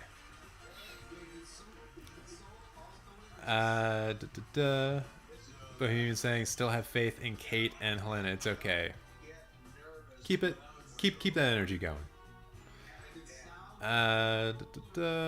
Andres saying Evil Dead 2. Yeah, I mean Evil Dead 2 is pretty fantastic as far as horror goes. Also, Andres asking how old Selma Hayek is. Oh, that's what I wanted to know. Still don't know the answer. I assume, based on what I just saw, 28? Miriam laughing at all those songs. Yeah, I don't know what the hell was going on with that Best Original Song category. Max upset that Celeste didn't win, but don't worry. The French hardcore band Celeste still exists, and they haven't won an award either. Maybe it's just something about the word Celeste that keeps people from winning awards. Maybe it's a cursed word. We don't know for sure. Miriam saying that she knows Diane Warren, who I assume is someone who was nominated. God, I should be paying attention to the actual awards. But I'm talking with you guys, and that's what I want to be paying attention to. Andre saying Dr. Sleep rules. We should be friends. Yo, people making friends in the chat. Love to see it. Bohemian and Andres best friends now. And Miriam is saying that Salma Hayek is 54, but that's obviously not true. She's 28. She was in Desperado when she was 12. No, wait. How old is Desperado? That movie came out in like 96, didn't it? So Salma Hayek was 4 in that movie. she's so talented. Has a 4-year-old in that film. Actually, no, I should take that back. Yeah, she's 54. She's 54. Oh, let's see. Max saying the Celeste is still shortlisted for an Oscar and BAFTA, though. Fingers crossed for that. Yeah, what is the in that category for the BAFTAs? Is it the same songs that she's up against, or is it a bit different because they focus more on British films at the BAFTAs? Does she have an easier path to victory at the BAFTAs? Is what I'm asking. Miriam saying that Frida is 19. Wait. When Salma Hayek played Frida, Frida was supposed to be 19? Because Salma Hayek in that movie was not that long ago? Or am I thinking of another Salma Hayek film? I don't know what's going on. I say that a lot. For people who have not been here before, you may notice that I say, I don't know what's going on quite often. It's my general mantra for life. Bohemian saying the cinematography in Texas Chainsaw Massacre is amazing. 100%. I feel like a stupid straight white male when I say this, but that fucking tracking shot where it's like that low pull-up shot that goes up and like one of the female characters in the film is like walking in front of it, and I think it's probably framed so like her butt is like perfect on the left-hand side of the frame, but the tracking shot coming up and tilting up and showing the house, that could be one of the greatest shots in cinematic history. And I've seen a lot of stuff. You know, it's one of the reasons why I feel comfortable enough running a channel like this. I've seen a lot. I know I've seen over 3,000 films. I don't know if that's good or not, but I've seen a lot. And that shot still to this day, after every single film that I've seen, stands out as being one of the best. One of the very, very best. And I think it's even one of those ones where like people in the industry, like cinematographers and grips and gaffers, they look at that and they're just like, yeah, this is one of the best shots ever. It's so good. And the way that it fits inside of the film and it sets up like the menace and the terror that's about to happen, like everything about that shot is fucking perfect. And the fact that it's like on this like slightly overexposed 16mm and like the saturation is like through the fucking roof, like god damn it, that's such a good one. As you can tell, I have very strong feelings about Texas Chainsaw Massacre. That film is fucking good. Miriam saying Frida the film. Cool. I don't know what I'm doing. Max saying mostly the same, but a few more British acts, I'm pretty sure. Yeah, okay, that makes sense. I feel like last year there was a couple of instances where like a British person got it over someone who was probably going to be nominated for the Academy Awards. Oh, it's Kate Hudson. We're back from commercial, by the way. Rahan saying, is Diane gonna win her Oscar after nominated since forever? I don't know. Bohemian asking, also Shelley Duvall's acting in The Shining is legendary. Oh yeah. Yeah. That's one of those ones though that I have trouble with because I know that Kubrick was fucking with her like a lot, and she suffered from like mental health issues after The Shining was done because of how Kubrick treated her on set. And I really, really hate when directors do that kind of stuff. Hitchcock was also kind of famous for that, terrorizing his actresses on occasion to the point where they like quit being in films or like just horrendous ways. And to me, the feeling is like if you hired someone to be an actor, actress in your film, like trust them to be able to pull off a performance without damaging their mental health. You know, that should be the bar that we try to jump over. But it is a good performance as well. Alright, we're doing another award.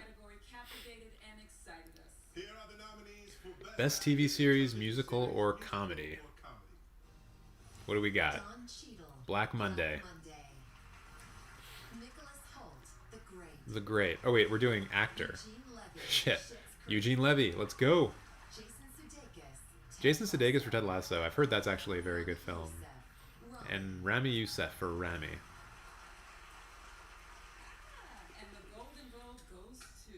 The GG goes to. Okay, here we go. Jason Sudeikis, Ted Lasso. Jason Sudeikis wins, so they are just shitting all over Schitt's Creek today. Schitt's Creek hasn't won a thing after winning all of the Emmys. I think the Hollywood Foreign Press can go fuck itself.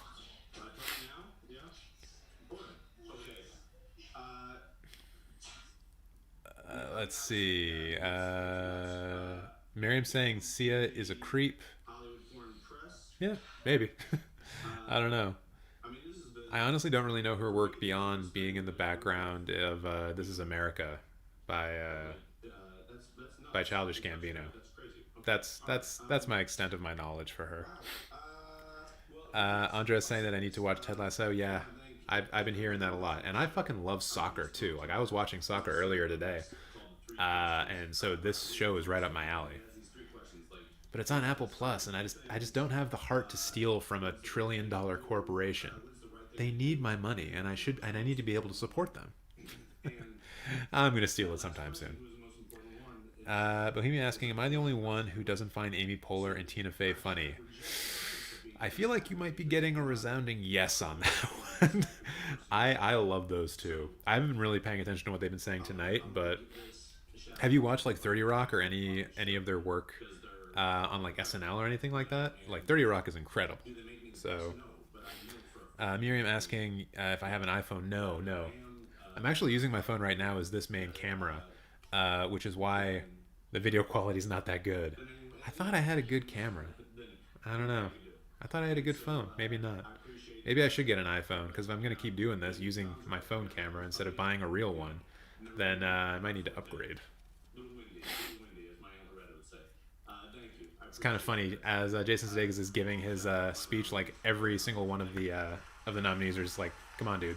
Come on, wrap it up. Wrap it up. We're jumping into another award. We're going. We're going. And now here are the nominees for Best TV Series Musical or Comedy. Best TV Series, Musical, or Comedy. Emily in Paris, for some reason. Why is The Flight Attendant in this category? Isn't it a thriller? Like, she fucking kills someone. The Great. I've heard this is good as well. Schitt's Creek. I wonder if the Globes are going to shit on Canada again. And Ted Lasso for Apple TV+. And the Golden Globe goes to Schitt's Creek. Oh, Schitt's Creek wins? But what? But I'm pretty sure Dan Levy changed his clothes from the last time he was on. Like when he was nominated for Best Supporting for Schitt's Creek, I'm pretty sure he was wearing something else. That man's got a wardrobe. He is all in gold. Stunning. Bohemian saying, I'm English so I don't watch SNL. That's fair. That's fair. But 30 Rock is great. You should definitely watch them. Miriam saying, I've read Amy Poehler and Tina Fey's biography. Nice. I imagine that was pretty funny. She is that kind of fan.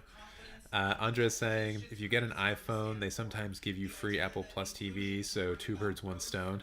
You mean I only have to pay $1,300 for a phone to get something for free? That's so nice of them. Thank you, Apple. Oh, God. But I think I might actually upgrade to an Apple phone. I'm thinking about it. And I know Brent is sitting there being like, why, TJ? Why would you do that? But sometimes you just gotta try new things, you know? And sometimes those new things cost $1,300. Miriam is super excited about Schitt's Creek. Yeah, I'm on some kind of delay. I think it's that, like, I'm watching it in real time, but there's like a 10 to 15 second delay from when my words get to you guys. So, I don't know. I thought I had this set for like ultra low latency, so that would be less of an issue, but maybe that's not a thing. Yeah. Who is your favorite actor? Captain America. What movies has Captain America been in besides Captain America? Spider-Man. Who is What the hell? I don't know what's going on here. They just got a kid ask, like they're just asking a kid questions, and it keeps saying Captain America. They just asked the kid who Jane Fonda is, and she said Jane Fonda is a person who walks normally. Like, since the kid's only 5 years old, I will forgive them for not saying that Jane Fonda is an absolute badass motherfucker, because she is. Jane Fonda is like 80 years old and getting arrested while protesting. She is a fucking queen. I love her. Bohemian asking if they've done Best Drama Series yet. I don't think so. I think those are pretty much all at the end.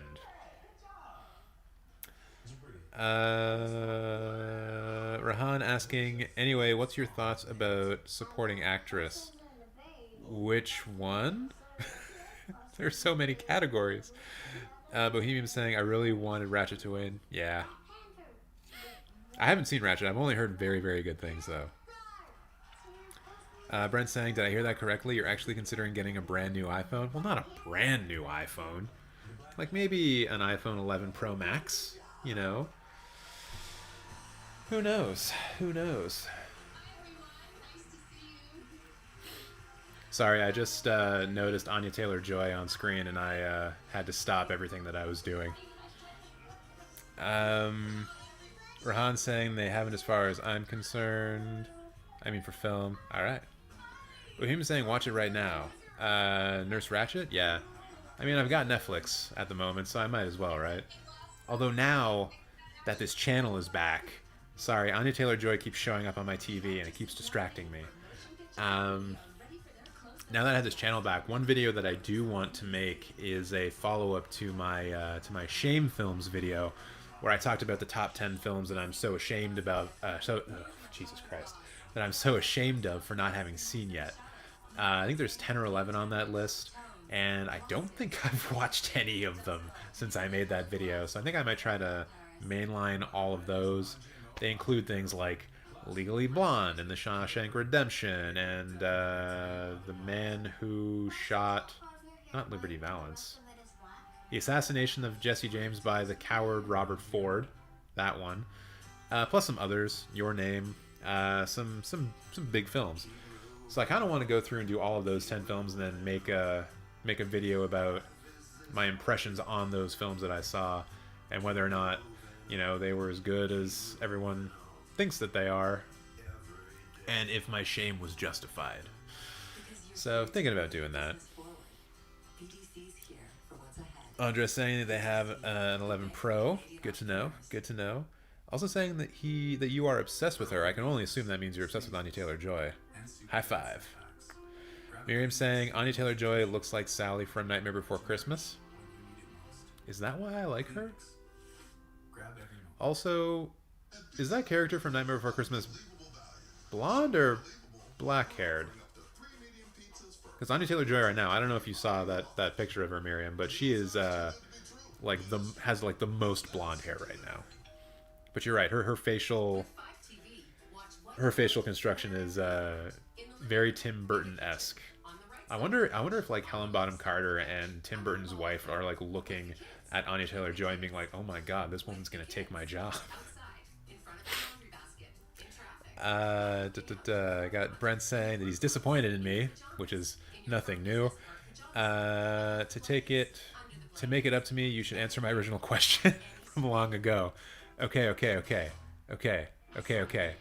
So films that I watched in 2020 that were from the year 2020 included Happiest Season, which was decent enough for a Christmas movie. Wonder Woman 1984, which was not that good. Emma, featuring Anya Taylor-Joy, who we've been talking about. Decent film. I don't know why it's nominated for stuff, because it shouldn't be. It doesn't deserve it, in my opinion. But it was good. Ma Rainey's Black Bottom. That was some good stuff, and I'm glad that it's been nominated for a couple of awards. I fully expect Chadwick Boseman to win for that as well. The Trial of Chicago 7 is good. I saw Scoob, that Scooby-Doo animated film. That was fun to watch while I was drunk. Holidate, which was actually kind of good. The Postcard Killings, which is fascinating. It's a film with one of my favorite actors, Jeffrey Dean Morgan, and it looks just like a total shitty, like C-level thriller movie. But the people who made it are actually like really good filmmakers. Like if you look back at the other stuff that they've made a lot of really solid stuff, like all foreign language films. And this was their first English language film, and like the film's kind of okay. And if you're a Jeffrey Dean Morgan fan like I am, you'll like it. But that one was actually a pleasant surprise. Oh, saw The Social Dilemma, and I promptly deleted my Facebook and Instagram after watching that, so you will never see a Cinematheque page for those. Saw Mank as well, which was okay. Alright, I'm just going to go through all of these and see if I can pick out like which one was actually my favorite movie that was released in 2020. Thank you, Hollywood Foreign Press, for this extraordinary contribution to core. Sean Penn is talking about stuff, so I'm just going to ignore him. Night of the Kings is very good. You Cannot Kill David Arquette is really good. Bill and Ted Face the Music was awesome to watch in theaters. It made me feel so very happy.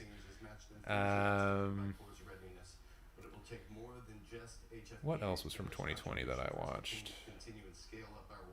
Not a lot, apparently. Dangerous Lies. The half of it. Oh, it's not from 2020, but I did watch a film called Emma. Not the one with Anya Taylor-Joy, but this one's spelled EMA. It's a Chilean film. Super good. Super good. But it's not from 2020, so I can't pick it. It's unfortunate. Also, I'm sorry, I'm not looking at chat right now, so I have no idea what's going on. I'm not ignoring you, I swear. All the Bright Places. To All the Boys. As you can tell, in the early part of the year, I was watching lots of teenage rom-coms. Ben Stiller's on screen right now. Ooh, Bad Boys for Life. Saw that in February. It's nominated. It's nominated. Oh, Birds of Prey. I really did like Birds of Prey.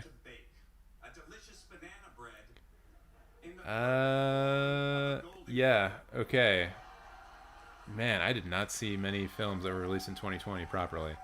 Alright, so my favorite Hollywood film was definitely Birds of Prey. I might catch some shit for that, but I don't care. That movie was fucking great. And my favorite, like, cinephile one probably would have been either Night of the Kings, which I saw at TIFF, and a documentary that I saw at TIFF as well called Naturo, which I believe is nominated for Best Documentary Feature here tonight. Let me see if I can just go back and... Oh, wait. Are we doing... Oh, we're doing an award. Sorry, Rosamund Pike just got nominated for something. Oh, it's Anya Taylor-Joy. I assume this is for lead actress in a limited series. Rosamund Pike beat Anya Taylor-Joy? Are you kidding? I mean, Anya Taylor-Joy is looking pretty happy, but she's got to be kind of pissed. Alright, I'm back in the chat. Dr. Udru, my good friend Andrew, saying Sally was voiced by Catherine O'Hara. So we're coming full circle here. We're setting things up and we're knocking them down. We are a Back to the Future level script. Miriam saying, you're into gingers, you probably shouldn't be genetically. Why not? Gingers are cool. I would know. Miriam also saying happiest season wasn't that bad. Yeah, I liked it. Bohemian saying, I'm gonna go to sleep. The stream was great. I've already subscribed. Bye. Have a good night. Oh, I'm so sorry I didn't see you before you left. But if you watch this back later, thank you very much for watching, and thank you very much for subscribing. Be lots of more stupid content like this in the future. Miriam saying, okay, post the list, man. We can't memorize A.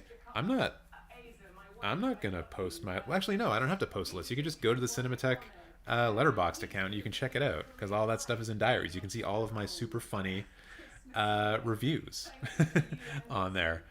Brent saying, I know it wasn't underwater. Correct. Because that movie fucking sucks. Andres saying, Sound of Metal was my fave film of last year. Andres, I agree. I saw the film at TIFF 2019, so even though it was released last year, I still count it as a 2019 film. But if I were to count it as a 2020 film, it would absolutely be my number one. That's an incredible film. Brent saying you can skip that last one. Okay. Andres saying Emma, Chilean in the house. I love that director. He also did No, I believe, and that was a super great film. We got Margot Robbie on screen now. I'm not sure what she's talking about, but I'll come back to it if it's an award. Andre's also saying that he loved Underwater. My dude. I don't know. Miriam is pretty happy about Anya Taylor-Joy not winning. So cruel. So cruel. Brent saying Birds of Prey was decent, better than I expected it to be. Yeah. Yeah.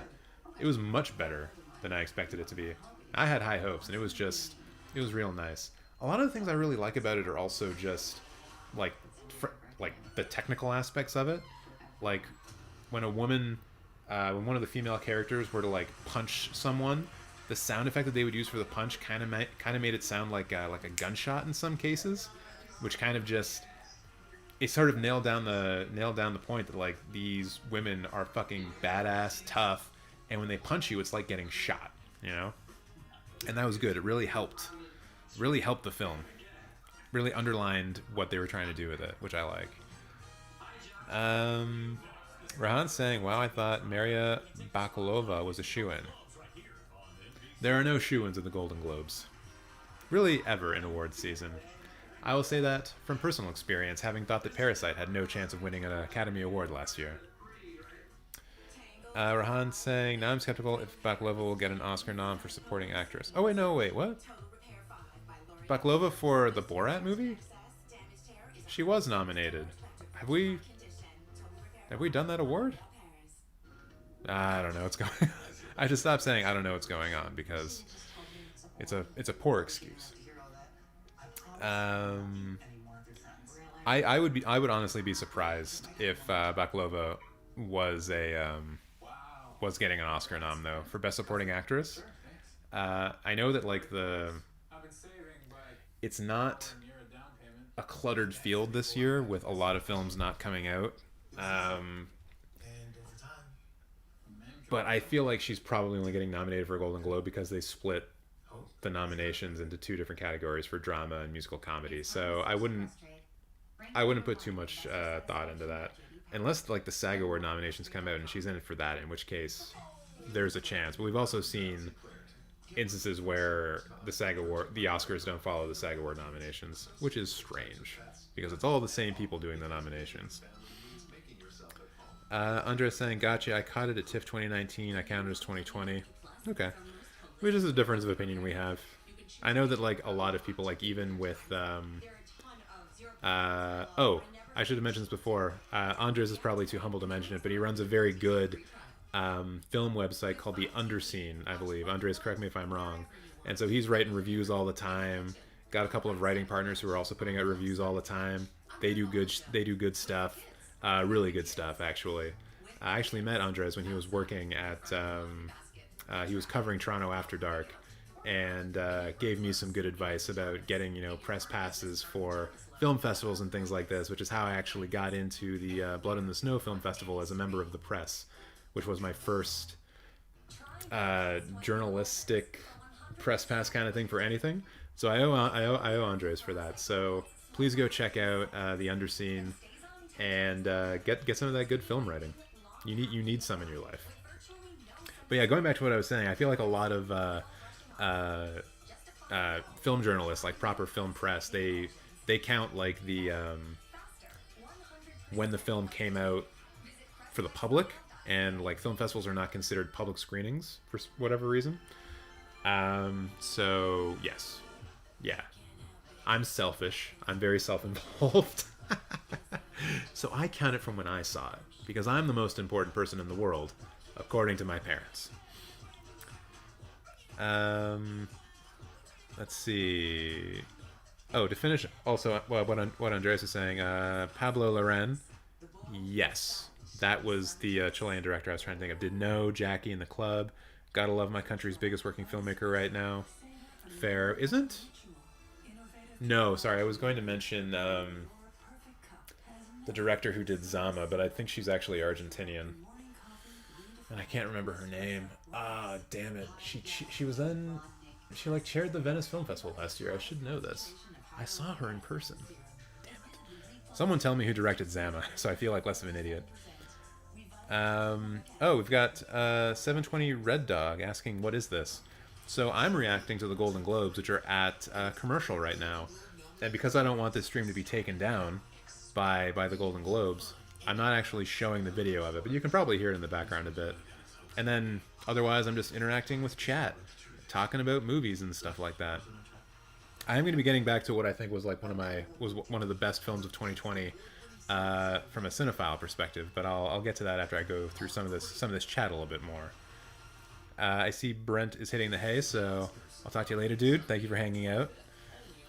Miriam's saying that Oscar noms are not out yet. True. And Baklova's got buzz. I think you're not in the know. Yeah, that could be it. I could just not be in the know. But also, the Oscars doesn't love comedy when it comes to acting awards, so I don't know.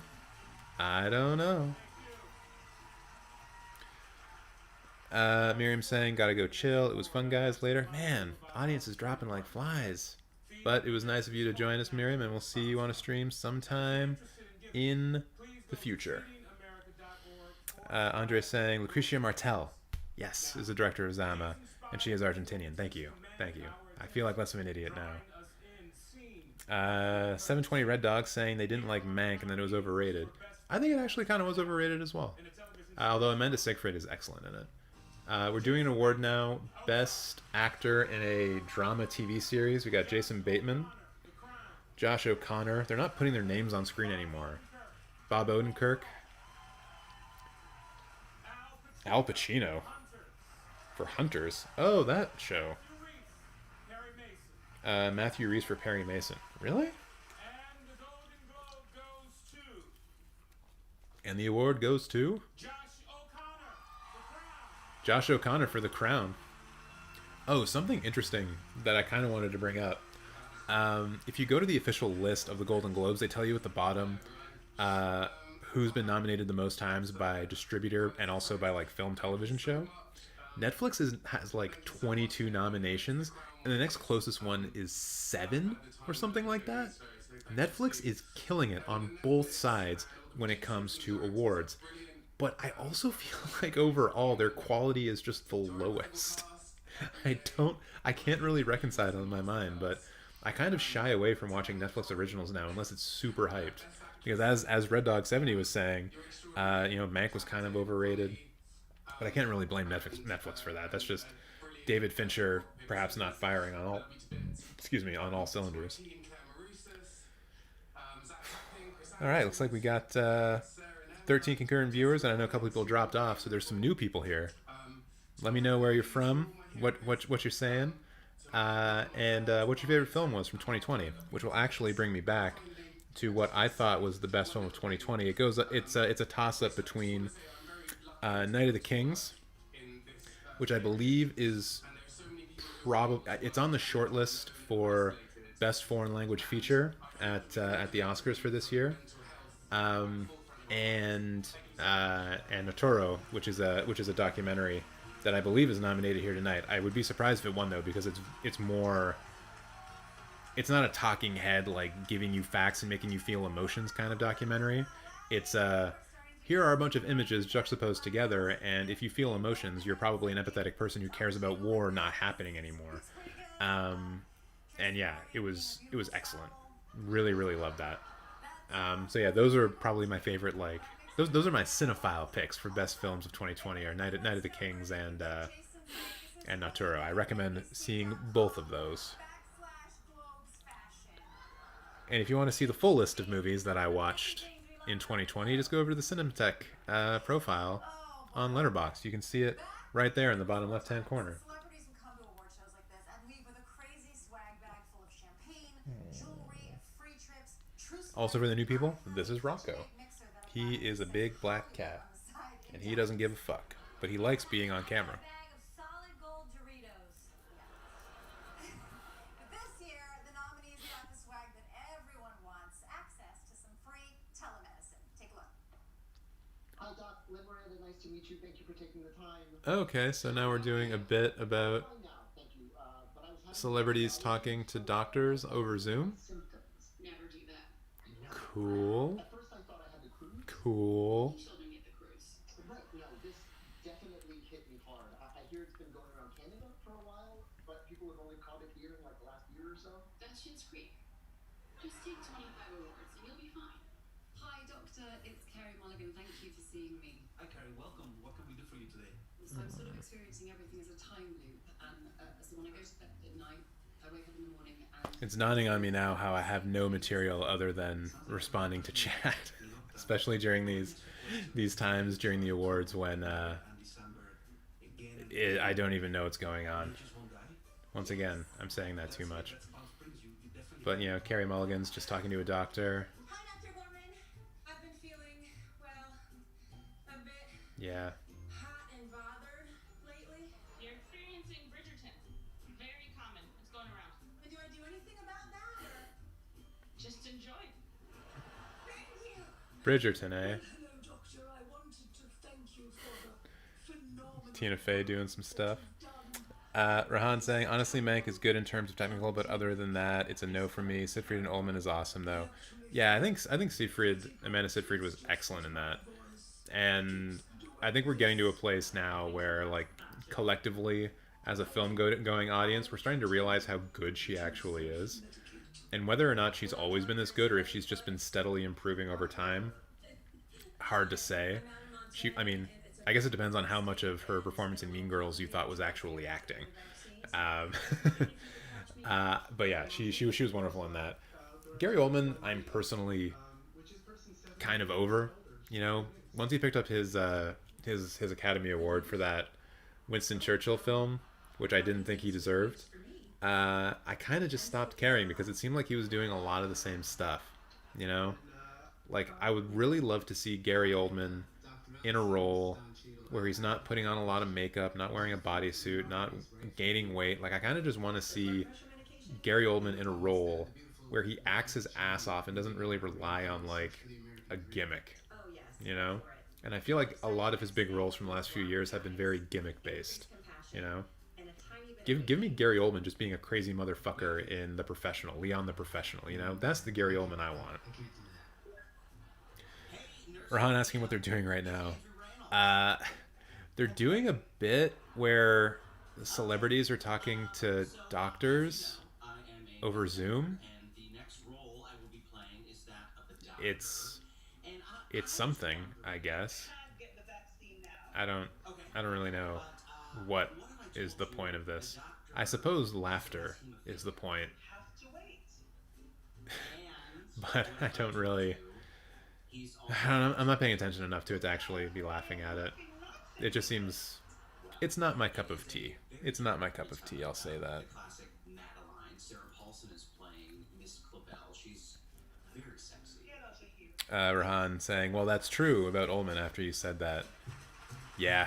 I feel like I've got Ullman pretty much dead to rights, honestly. You can't escape the correctness of my scorn. Well, or is it jealousy? You know? Because he's pretty great. Could be jealousy.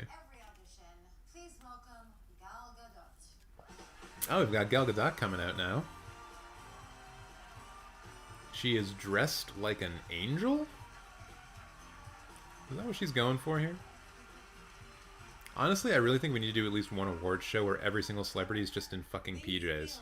Like, that's the most relatable shit they could do right now. Convey power and emotion that speak to all of us.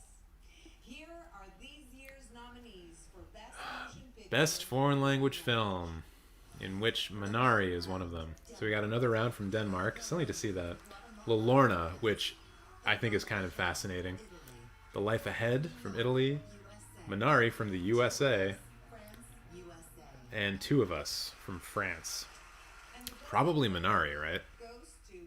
The GG goes to Minari. So, cool.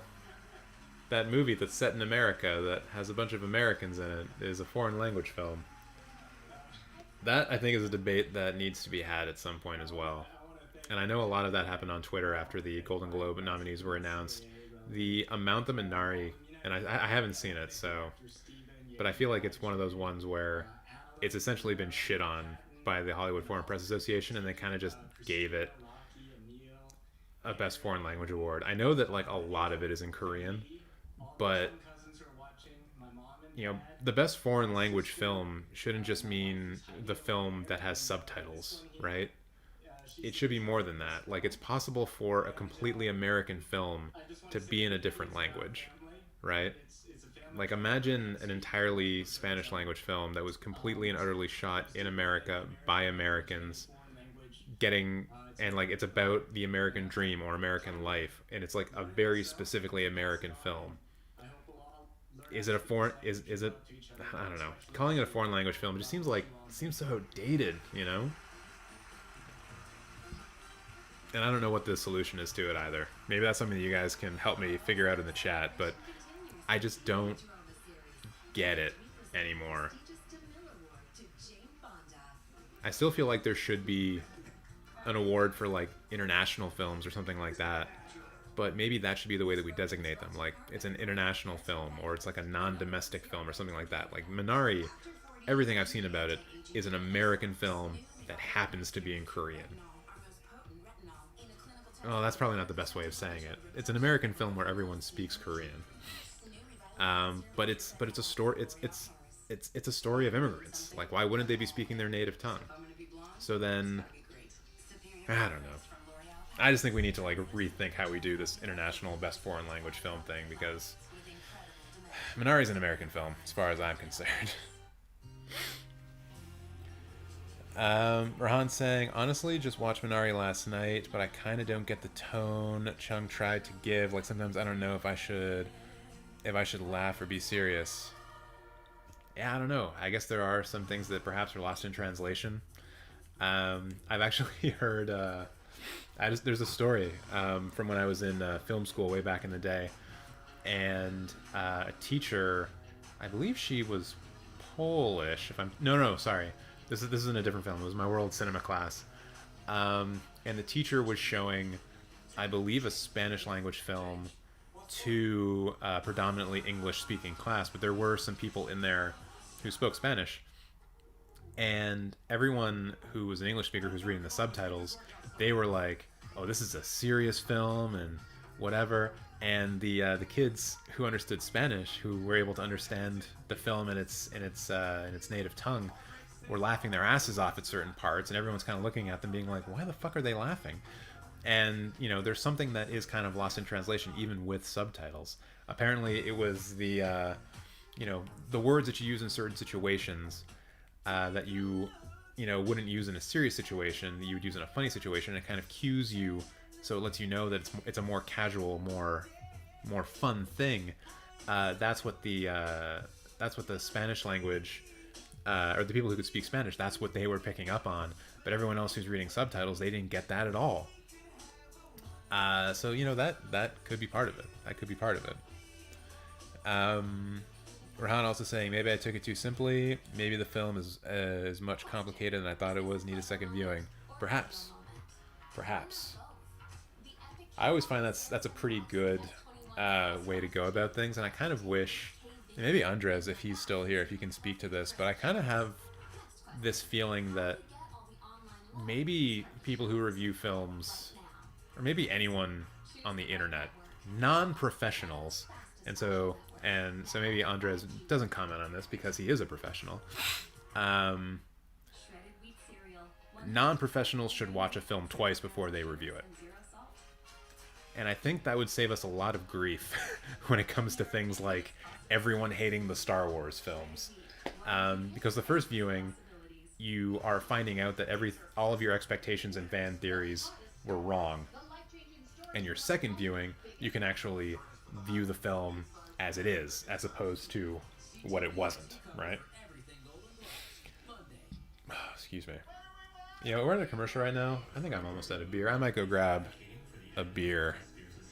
So, Rahan, I'm leaving you in charge of the chat as I go to the fridge. I'll be right back, and you'll be able to hear me from afar. Rocco, what are you doing? I've always viewed this situation as something that I don't think would have ever happened to a man in America.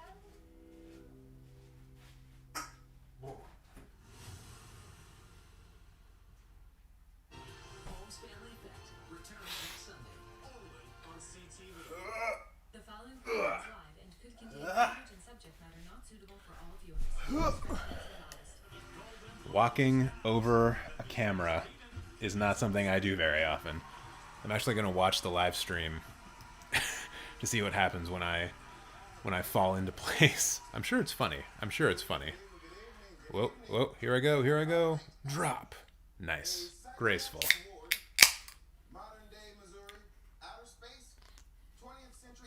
Oh, cold beer is nice.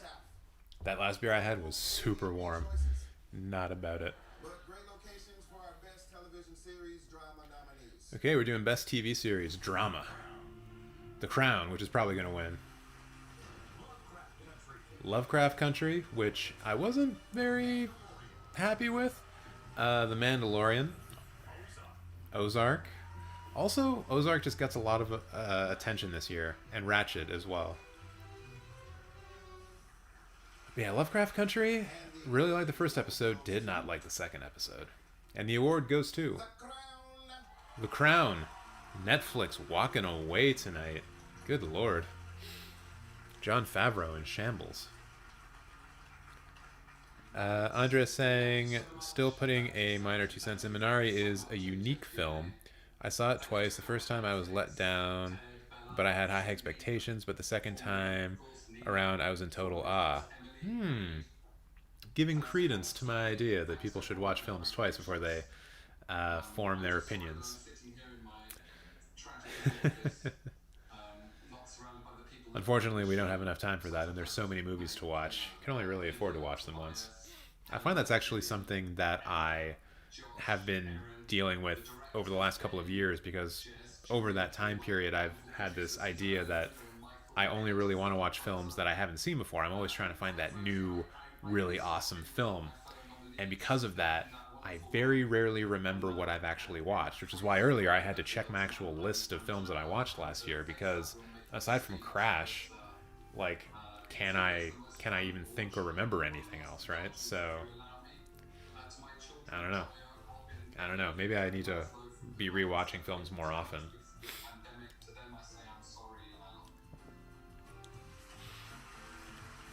It makes me wonder if Gillian Anderson's going to win for The Crown, or if maybe they've done her award already. Because I want to see Gillian Anderson win all the awards. Has done it all. Drama, comedy, sci-fi, aerobics, activism. She's followed her beliefs even when it threw her into a firestorm of controversy. I think we are now doing a Lifetime Achievement Award for Jane Fonda. Rahan saying, yeah, we need 48 hours a day so we can watch every film twice. Yeah, that'd be nice, right? Although if you think about it, if every day was 48 hours, we would just be forced to work like, what, 30 of those? Would be terrible. Capitalism, am I right?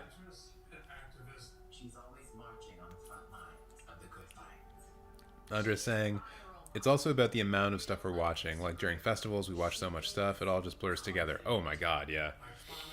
Maybe Andres, you can speak to this as well, but I think when we were hanging out at After Dark, I told you that the TIFF before that, I went and saw like 40 films at TIFF, which would have been 40 films over an 11-day period, which averaged out to about 4 films a day. And there was one day where I saw 5 films, I think. And aside from just the films all blurring together, as you say, which is 100% true, I also just fell asleep during at least 2 of them. Which is kind of... There's like this interesting parallel that you can take with film theory when it comes to like films being like dreams. I believe postmodernism is kind of into that, or maybe it's I don't know. It might not be postmodernism, but there's a form of film theory that talks about the dream nature of cinema. It might be psychoanalytic film theory, actually. That sounds more correct.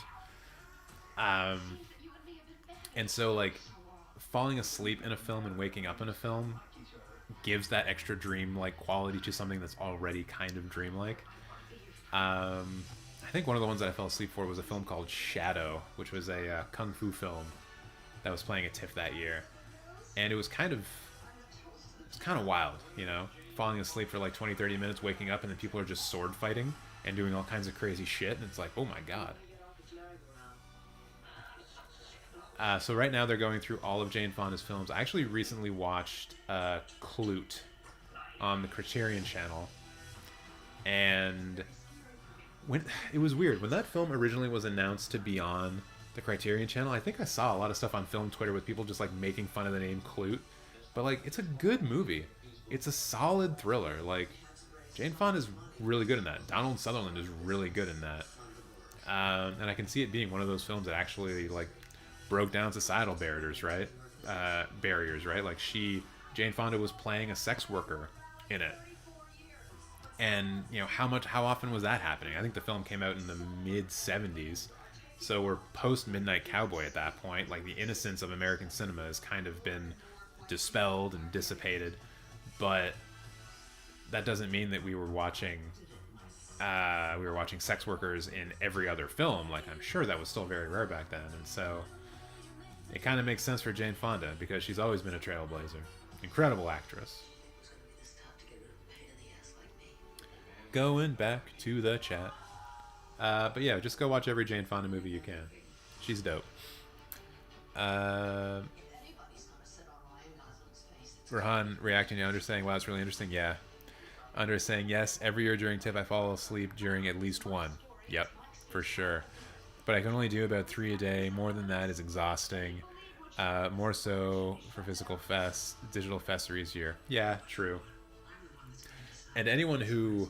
I was kind of spurred on to try to see as many films as I could that in that one TIFF, mostly because there's one programmer at TIFF who always did the Midnight Madness. He doesn't do Midnight Madness anymore. I think he's one of the curators for Shudder, actually, that streaming service. I can't remember his name now. But I think he said that, like, at his first TIFF, or the first TIFF, he saw something like 63 or 65 films, and I was like, yo, if this guy can see 65, I can definitely see like 42 films. Ain't no problem. And I will never fucking do that again. I think Andres is probably right. Limiting it to 3 a day is solid. Plus you get to sleep in if you're going to the midnight screenings, right? So I think when TIFF... I think when TIFF gets back to normal, and they're showing like 300 films, probably going to max out at like 20, 25 films. Hopefully with a press pass. Oh, I'm just saying, I tried to watch The Assassin in 2015, passed the fuck out so quickly. Yeah. Dude, I saw The Assassin and The Color of Pomegranates as a double bill at the Lightbox. It wasn't during the festival. Both of those films, that same kind of dreamlike quality. I had to really fight to stay awake during both, but I loved both of them. I really loved The Color of Pomegranates more. The Assassin... I don't know if I don't know if I like it or not. I appreciate it because I know that director is very good. Hao Shen, I believe. Not my favorite of his. And I just wonder if it's because he often doesn't really do action films, and his take on an action genre just wasn't as compelling as I had hoped. Also, Jane Fonda is now accepting her award. And I should probably start doing her aerobics routine because she also looks fantastic. And she's like 83 or something like that. Wild shit. Colin Geddes, yes, Andres, that's who I'm talking about. He watched like over 60 films at one TIFF. It's ridiculous. Makes me wonder if there was a time before when TIFF was like longer than 11 days. Like maybe it was 3 weeks long and that's how we saw 60 films. I could do 60 films in 3 weeks. That's easy. That's toy play. Andre saying he does 24 max and that's a good limit. Yeah, I can see that being a good one. Maybe this year, TIFF 2021, I'll be smarter. You know, just this year, Nomadland helped me feel love for the wanderers among us, and Minari opened my eyes to the... But Rahan, yeah, if you ever do end up getting to go to a film festival, heed our advice. Don't see everything. See the stuff you're really interested in, and if you miss one, it's okay. But sometimes it's not okay. When it comes to like larger festivals like TIFF, it can be very difficult to not have some FOMO going on, because you know there's some movies that are definitely going to be available later, but there are also a lot of films that you just will never be able to see again. I always go back to it as an example, but in 2018 I saw a film called Jimpa, which I believe won one of the awards at Cannes. It might have won like best cinematography in the En Certain Regard category, or it might have just won the En Certain Regard award on its own. And I think it's on the Ovid streaming service right now, and no one has that streaming service. I don't have it. And it's just super annoying. Like you can't get it on, like, I can't rent it off of Google Movies or like Apple Movies or anything like that. It's almost invisible, which is a shame because it's really, really goddamn good. But there's always a lot of those at TIFF. There was a great film that I saw at TIFF 19, I think. I don't even remember the name of it, but it was from the Philippines. It was so fucking good. And I can't even imagine where you'd be able to see it. But it's also partially my fault because I can't remember the name of it. Not just in step with history, but has led the way. So let's be leaders. Okay? Thank you so much. Thank you, Jane. You're wonderful. I love you, Jane. Everyone do yourself a favor and go watch a Jane Fonda film after this is all over. I'll be going to bed, but you should watch a Jane Fonda film. Some say for great skin you need a good night's sleep. I don't. And now Jane Fonda in a commercial for L'Oreal Paris. The synergy here is on point.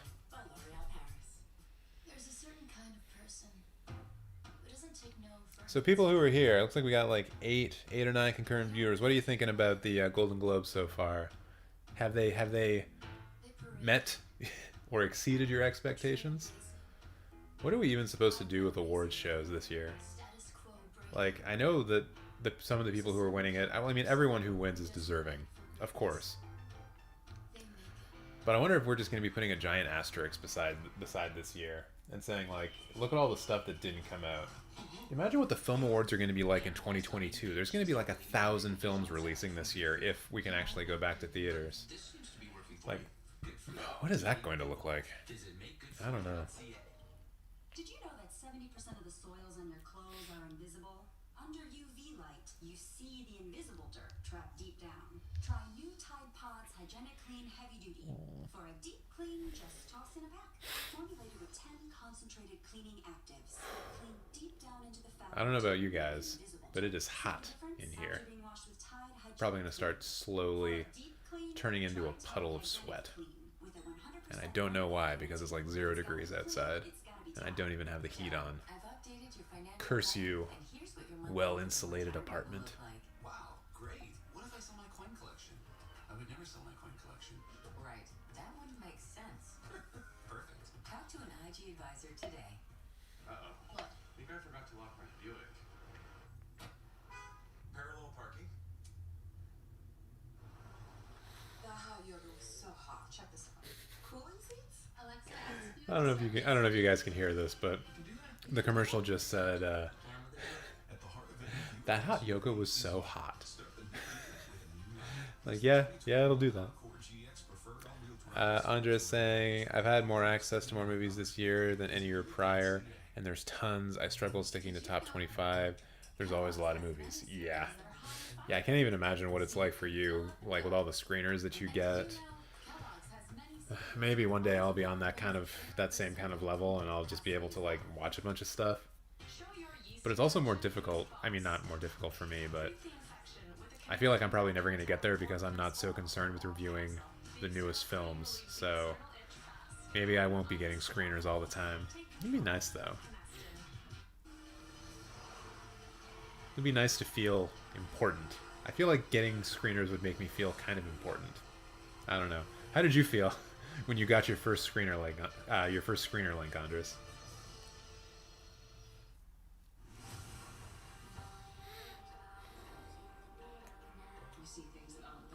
Yeah. I'm just saying that it's about the access to them, whether it's streaming services or VOD or whatever. Yeah. And that's something that was brought into sharp relief for me about a week ago, honestly, was how little access we actually have to films. And I know it seems like we have a lot, but we actually don't. And the thing that brought me to this was one of my friends on Twitter said something about Jean-Claude Van Damme, and I was like, yeah, I'm gonna go watch a Jean-Claude Van Damme film. And then I looked him up on the Just Watch app, and none of his films were available to stream on any of the services. On any of them. Maybe it was just on the services that I have, but it seemed like his stuff was nowhere to be found. And his films are seminal film. Like, some of his films are important films from the 80s in terms of, like, the action genre. Bloodsport, like, that's an important film. The Kickboxer, kind of an important film. And then you talk about, like, his film with John Woo, Hard Target. Can't fucking watch it, but it's a John Woo film, for God's sakes. It's actually something that we need to talk about more. Is that even though there's so much stuff available to us right now, we've actually had the least amount of access to films these days. When you think about every single film that was on VHS, so many films made it to VHS. Even DVD, so many films made it to DVD. But now that those films are not being updated and re-restored and brought into HD and 4K, they're not around. They're not in streaming. They're not available to us. And there's no real good way to watch them unless we have them on DVD. And in the case of Jean-Claude Van Damme, I'm not going to go out and buy like the $5 Blu-ray of Hard Target so I can just have it around for that one time when I feel like I want to watch a Jean-Claude Van Damme film. Jamie Lee Curtis coming out right now. Maybe I should finish that thought on Jean-Claude Van Damme. I think I pretty much said it all. We actually don't have access to that much. It's strange to think about, but I'm pretty sure it's true. With true heroes, God bless each and every one of you and thank you. And I'd be honored to present any award at any time that includes these 5 nominees. Ooh, Best Supporting Actress, Motion Picture. In a motion picture. Glenn Close, Hillbilly Elegy. Glenn Close nominated. Olivia Colman for The Father. Jodie Foster, The Mauritanian. Jodie Foster for The Mauritanian. Amanda Seyfried, not Siegfried, pardon me. I don't know how to pronounce her name, but she's from News of the World. Amanda Seyfried. Goes to my bestie, Jodie Foster. Jodie Foster won? No way. She just echoed my sentiments by saying no way. Wild. This movie just came out as well, The Martyrian. I think they did like I think it was at the TIFF Secret Movie Club or something like that. Still haven't had a chance to see it, like a lot of these films, so hopefully that will change very, very soon.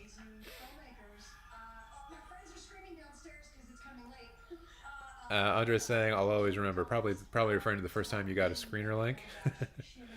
What was the movie? What was the first screener link that you got? Rahan saying, I only predicted for films. So far I missed 2 for comedy, musical, actress, and song. Well, I predict Pike as my second, but I didn't see The Life Ahead coming. Okay. Pretty good on you for predicting Rosamund Pike winning, because I would not have guessed that. Song category is quite weak and nothing really locked right now, so everybody can be the winner. Yeah. Original song seems super weak. Although there was a person here earlier who was like really talking up Celeste, so maybe they have a chance. Andre's saying it was Thelma. Thelma? And it had my email address on it, and I was taking pictures of them for myself.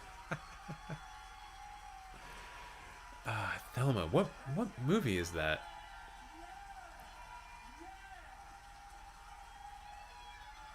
I don't remember Thelma. Oh, yeah, Rahan saying coming out of nowhere, and Andres saying, I swear it was Seyfried's to win. No doubt. All right, we're doing actress, best television supporting role. Gillian Anderson. Helena Bonham Carter for The Crown. 2 for The Crown. Jeez. Julia Garner for Ozark. Annie Murphy for Schitt's Creek. Cynthia Nixon for Ratched. Okay, and the Golden Globe goes to Gillian Anderson. Gillian Anderson! Yes! Like, it sucks that she's playing Margaret Thatcher, because Margaret Thatcher's a terrible, awful person, but... You can be so relaxed and everything, and you're so relaxed, and then you're relaxed, God. and then all of a sudden you start to freak out. I don't want to point out to you guys, I don't know if you're watching the Globes right now, but Gillian Anderson's dress has just a giant fucking skull on it, like right here. This woman is incredible. Literally wearing a skull, Scully. Goddamn, Gillian Anderson. Oh, hello, Rocco. I don't know if you guys can see this, but Rocco is showing his chest off to all of you. I think he's showing love for Gillian Anderson right now. This is how he usually acts when I'm watching the X-Files, so I think he might have a crush. Don't ya? Don't ya? I better watch out. He's gonna kill me if I keep doing that. Let's see here. Rahan saying supporting actress category is another weak category, like who will be the final 5, who will win. Still something we should figure out. Under saying Joachim Trier, filmmaker, director of Thelma. I'm still not aware of that one.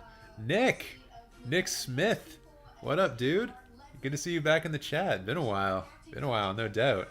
I am alive, and the channel is alive. We're back.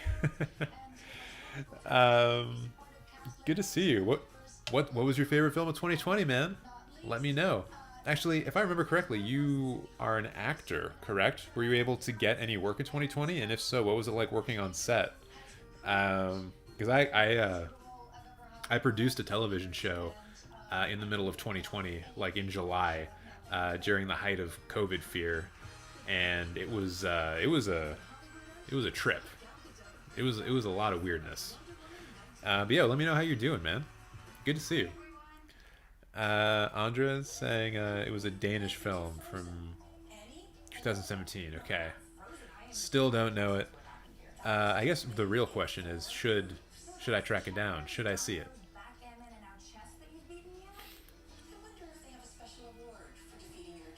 Hey. I'm sorry, everyone. This is going to become a big distraction for me. With Rocco just showing off his tummy right now. It's the most wonderful thing in the world.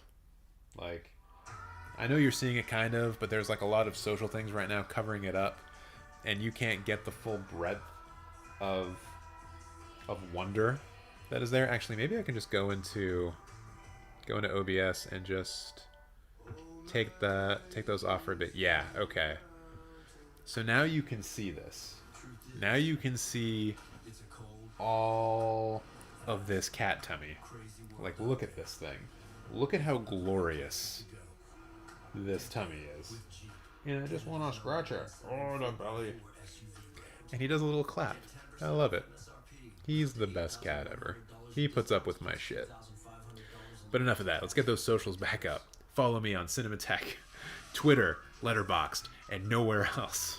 Because fuck Facebook and Instagram and all of that bullshit. Andres saying, thinks that Thelma's a good one. Pretty solid thriller. Excuse me. I'll take that.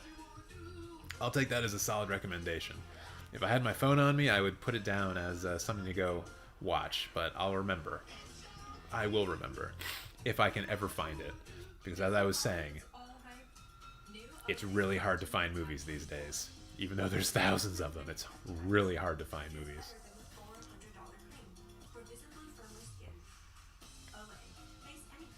Gonna go back to scratching the cat's tummy. Whoa.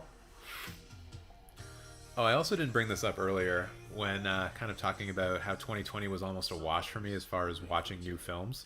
I ended up watching like about 100 of them, films that were new to me, which is far less than I'm used to. And one of the things that I ended up started watching a lot of in 2020 was actually professional wrestling. Not WWE, not the WWF. whatever you want to call it.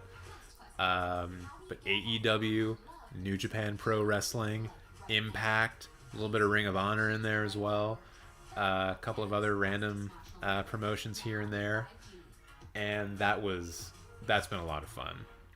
I feel like now that I'm getting back into this channel and getting back into watching movies and getting involved in this film space again, my professional wrestling watching is going to be limited a bit, but man, there's a lot of fun. There's a lot of fun you can have watching pro wrestling. I recommend everyone to watch it, or to at least try it out. AEW especially, but I'm an unabashed fan of them. They might not be the best promotion, but they might be the best promotion. Arahan saying, have you seen the Manchurian? I really wish I knew how to pronounce the name of that film, The Manchurian. I have not seen it yet. I know that TIFF premiered it as part of their secret movie club, which I'm thinking of joining. But I don't know if it's any good or not. Obviously, Jodie Foster was good in it, or at least the Hollywood Foreign Press Association thought so. So I don't know if that's worth anything. Andrea saying, I haven't seen it, but one of my writers did. She said it was good, but Jodie might have been the least interesting part. Interesting. Andrea saying, have you seen You Cannot Kill David Arquette, though? Yes, I have. I was super into that movie until the very end when it was revealed that David Arquette's wife was the producer / director, I think, of the film. And I was like, okay. It makes me feel like the film is slightly less honest for this. Like, when the director is personally... if her life would improve because they can get David Arquette over as a wrestler, you know? Like, if she can improve her own life by making David's story look more, you know, tragic, and then making his eventual rise back into fame and credibility in the wrestling world... if she can benefit from that, then I feel less inclined to trust the emotional weight of the film. But it was great. Oh, we're doing motion picture musical comedy. Borat. Dang, we must be like right near the end.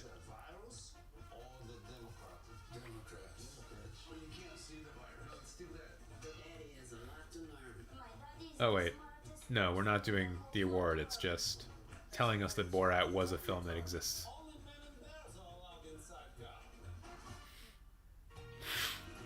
I have not seen Borat either, but I don't have Amazon Prime, so that's probably why.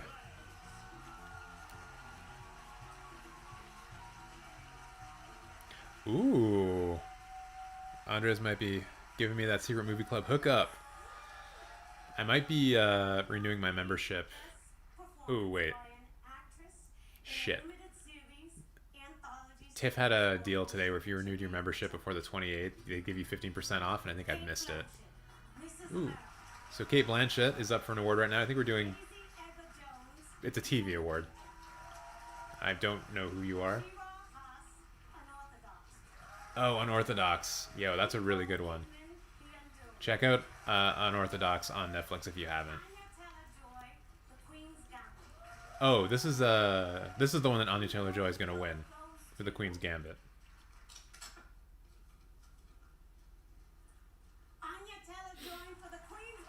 Anya Taylor-Joy for the Queen's Gambit is the winner. So I guess before that was she was nominated for Emma, so that would have been the film one. Thank you so much. Nicole, Kate, everybody, thank you. I've spent so much time with you guys over lockdown. She really does look like a Tim Burton animated character. I would love to thank Netflix. Kind of wild. Of course. Thank you for letting us make the show that we wanted to make. Yeah, no, Andres, you're right about You Can't Kill David Arquette.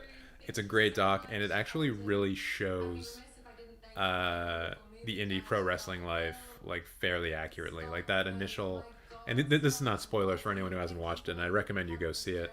But that sort of backyard wrestling thing that he did, where they're using the different lights and all that stuff to like beat each other up, like that's all real. You go far enough down in the wrestling world, and you find the wackiest shit.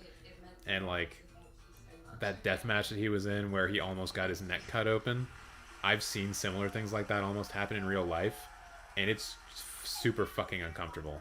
Like, I don't know why I love wrestling. But, ooh, what are we doing now? Best limited series, anthology series, or TV movie? Normal People, which is on Hulu, apparently. Queen's Gambit, which is probably going to win. Small Axe. Haven't seen that one. Stupid Amazon. The Undoing. Unorthodox. Man, I really want that to win. It's really good. And the Golden Globe goes to The Queen's Gambit. Queen's Gambit. Oh, Steve McQueen. Oh, yes. He was the producer slash director of Small Axe, I think. Shit, I need to check those out. Big respect to my fellow nominees. I loved all your limited series this year.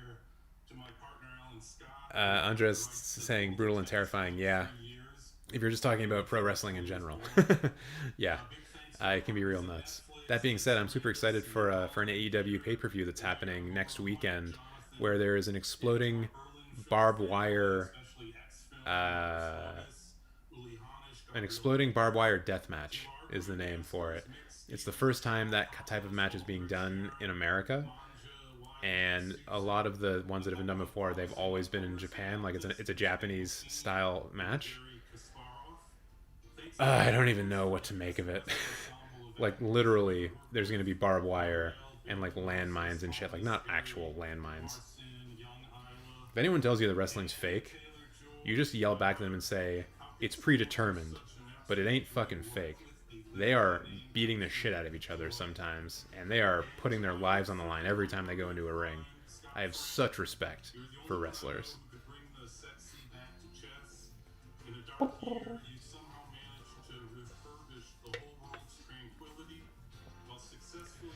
I gotta say, I'm super happy that we still have about, 9 or 12 concurrent viewers. I don't know. I'm getting different facts here from YouTube, but thank you everyone who's been sticking around this late. It's been 2.5 hours strong that we've been doing this live stream, so thank you everyone for joining.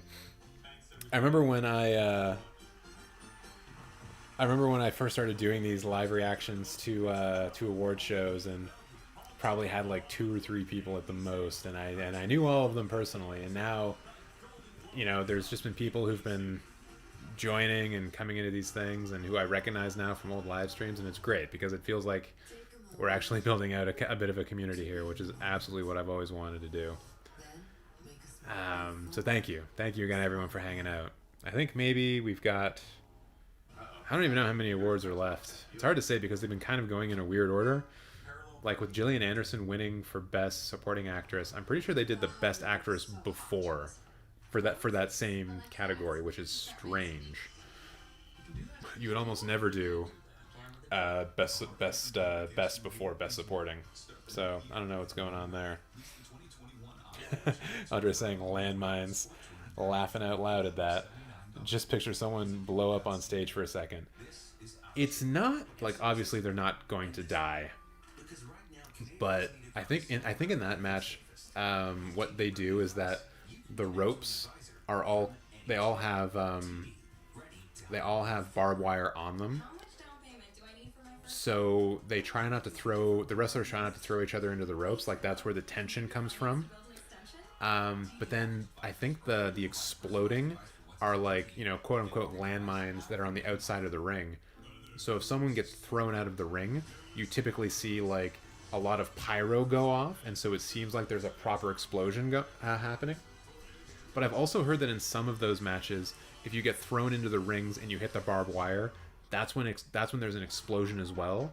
So not only are you like running into barbed wire, but you're also getting blown up.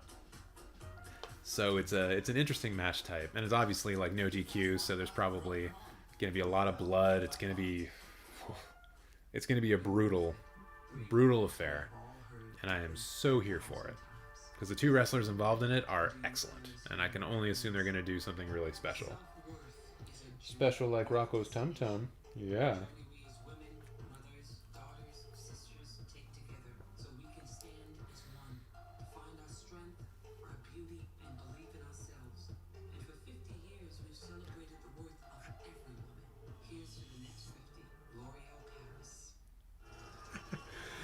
Andre's asking how does he watch AEW? Revolution, the pay-per-view.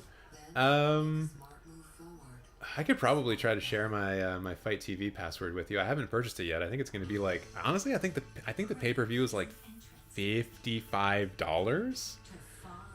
It's not cheap, but AEW only does like 4 pay-per-views a year, so I can kind of justify it. But yeah, if I do actually end up buying it, I'll send you my password for it. And there's going to be a lot of other great matches on that card as well.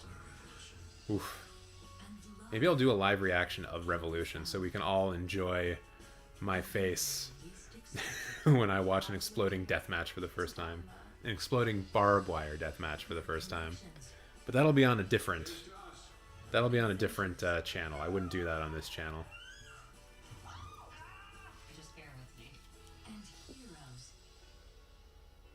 Hey, little kitty. Aww. I love it when cats are like pretty much asleep. Then you like rub their tummy a little bit and their eyes open a bit and they're like, "What are you doing?" Stop it. 16 concurrent viewers. Jesus, that jumped up quick. Well, hello everyone. Welcome, new people. You may be noticing that I don't actually have the Golden Globes on because I don't want to get this video taken down and demonetized and all that stuff. But I am reacting to them, so if you want to know who's winning, and just stick around for some film conversation, and quite more recently, some pro wrestling conversation, please stick around, you know?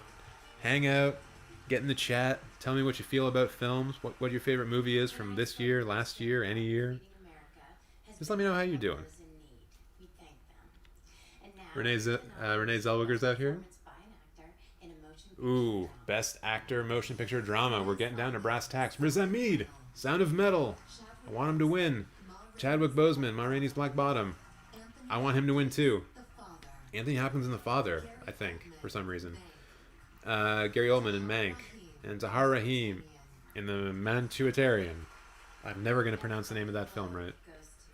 The GG goes to Chadwick Boseman. Well deserved.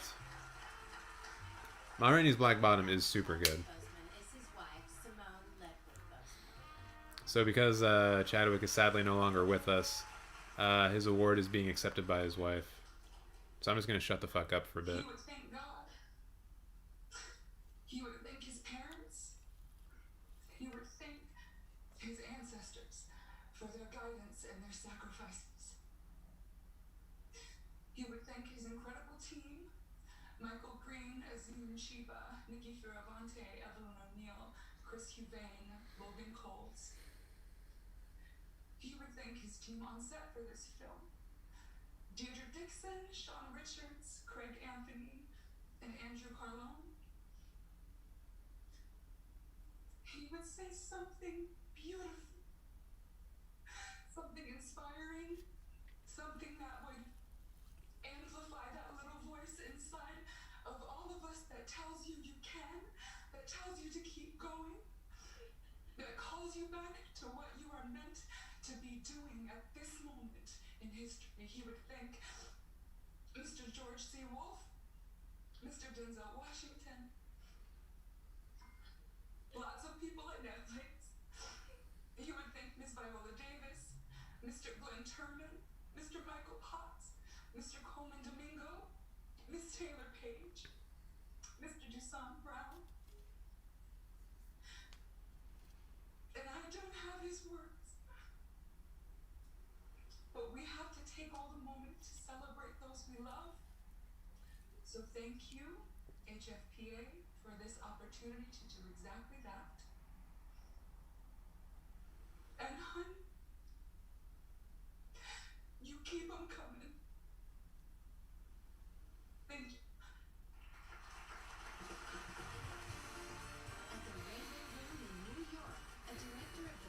Rahan saying, great for Boseman. He deserved it. Absolutely agree. What a great man. Almost crying in my office. Hey, Rahan, it's okay to cry. Ain't no shame in it. Chadwick Boseman was...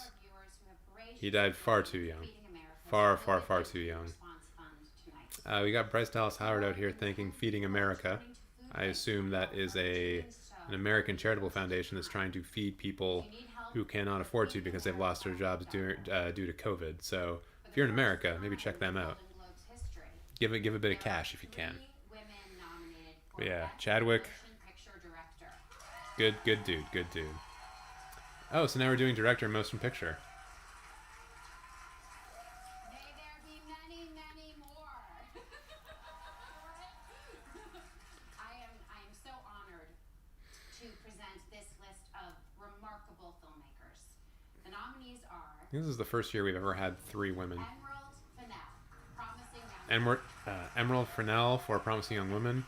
David Fincher, David Fincher for Mank. Mank. Regina King. Regina King looking like a fucking boss right now. Holy shit. Aaron Sorkin. Aaron Sorkin. Please no. I love you, Aaron, but you don't deserve it. Chloe Zhao for Nomadland. Who wins it? Nomadland hasn't won shit tonight. Golden Globe goes to Chloe Zhao. Chloe Zhao for Nomadland. All right. And David Fincher just did a shot after hearing that he lost. But it was like a cheers. It was like a cheers. You know, it wasn't like he was upset, so he decided to get drunk on vodka. My fellow nominees, thank you for making beautiful, beautiful movies. This award. Andre saying, I wept watching this film. The dialogue was like music to my ears. I miss Chadwick. It doesn't feel real still. Yeah, I know what you mean. I remember the day I found out, and I was so shocked by it. I know we were all shocked by it because we didn't actually know he was sick, but that one really, really caught me off guard. And his performance in Ma Rainey's Black Bottom is very good. That whole film, top to down, is very good. Like, I have a soft spot in my heart for movies that feel like you're watching a stage production, but with the added benefit of kind of sets that, like film sets that actors can interact with. And yeah, it was very good. It was very good. It's basically just a masterclass in not only acting, but acting with the people that you're in the room with, if that makes sense.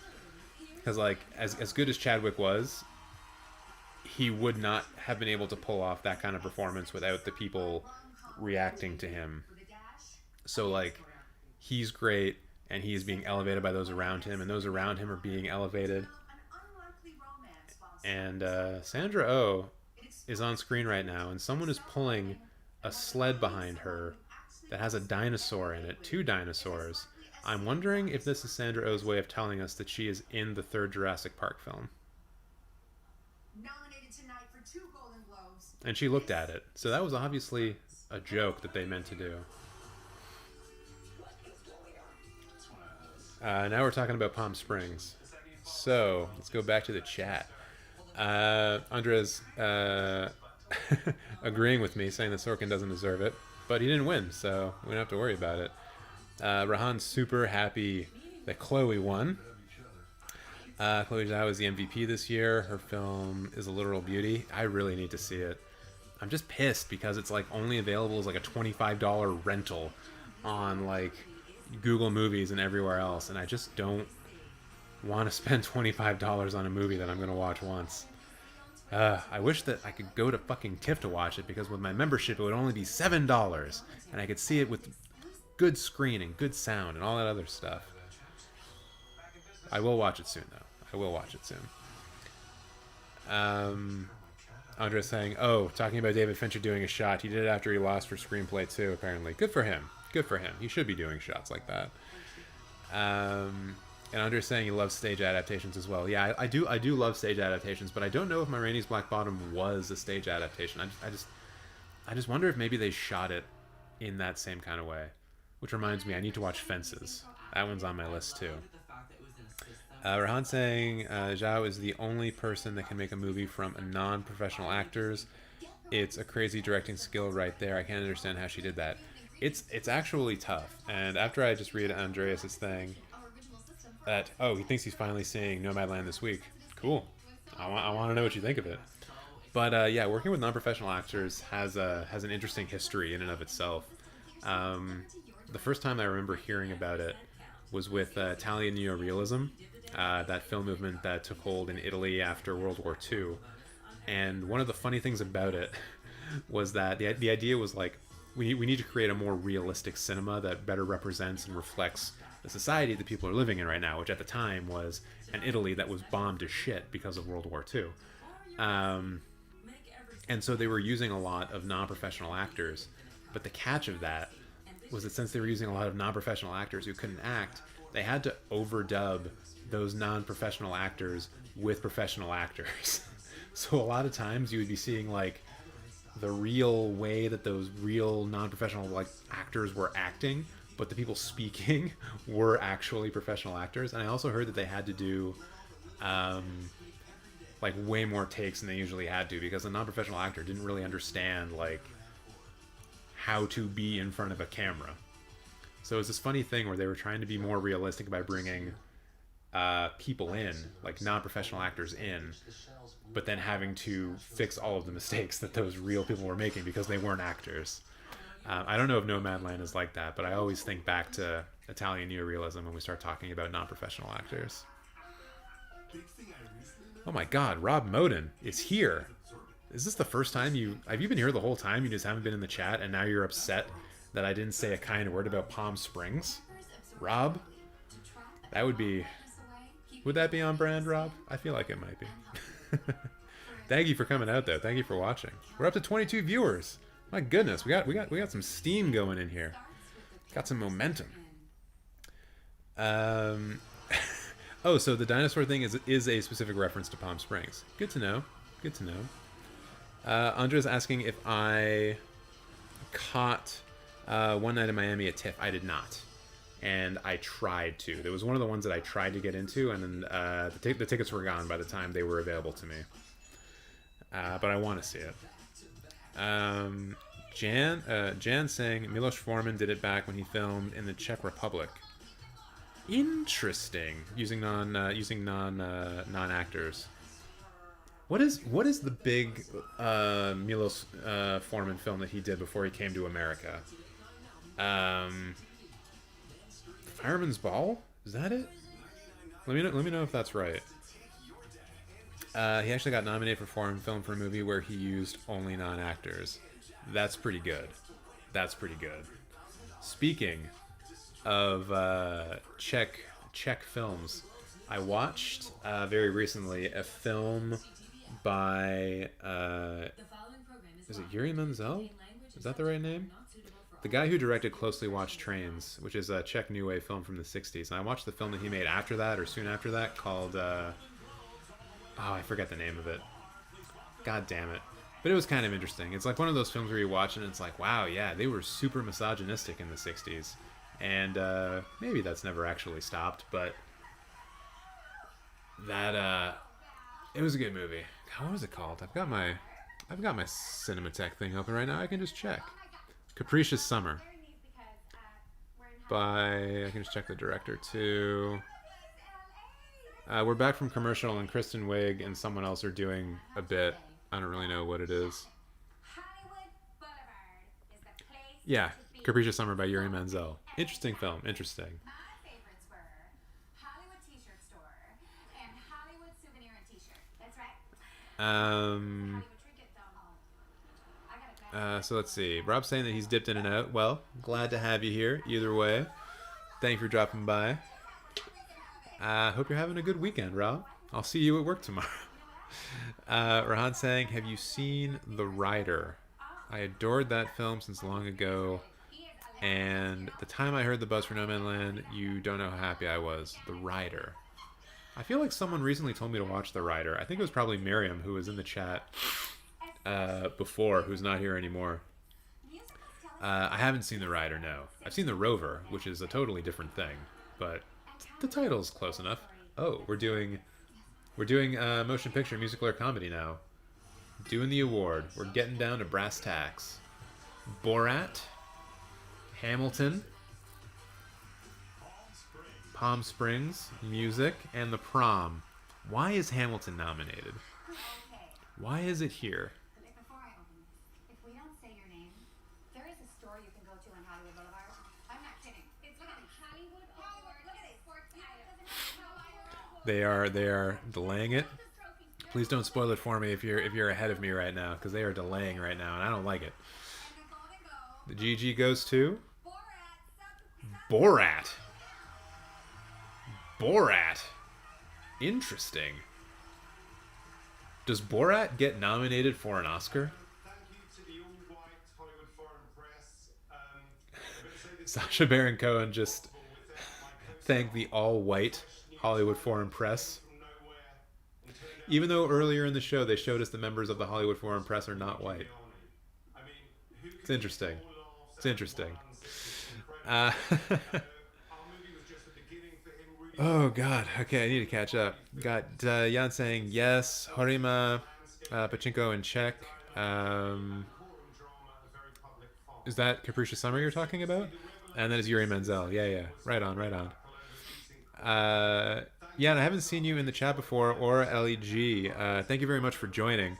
Since you guys are new, I'm just going to ask you to let me know what your favorite films of 2020 were, or just whatever you thought was the best film you saw in 2020. Doesn't matter the year. I just like finding these things out about people who are joining the chat, who I haven't seen all night. So Anders is saying here that he hasn't seen any of Zhao's films. He needs to fix that. You and me both, my man. And Rob saying, how dare you not know Barb and Star?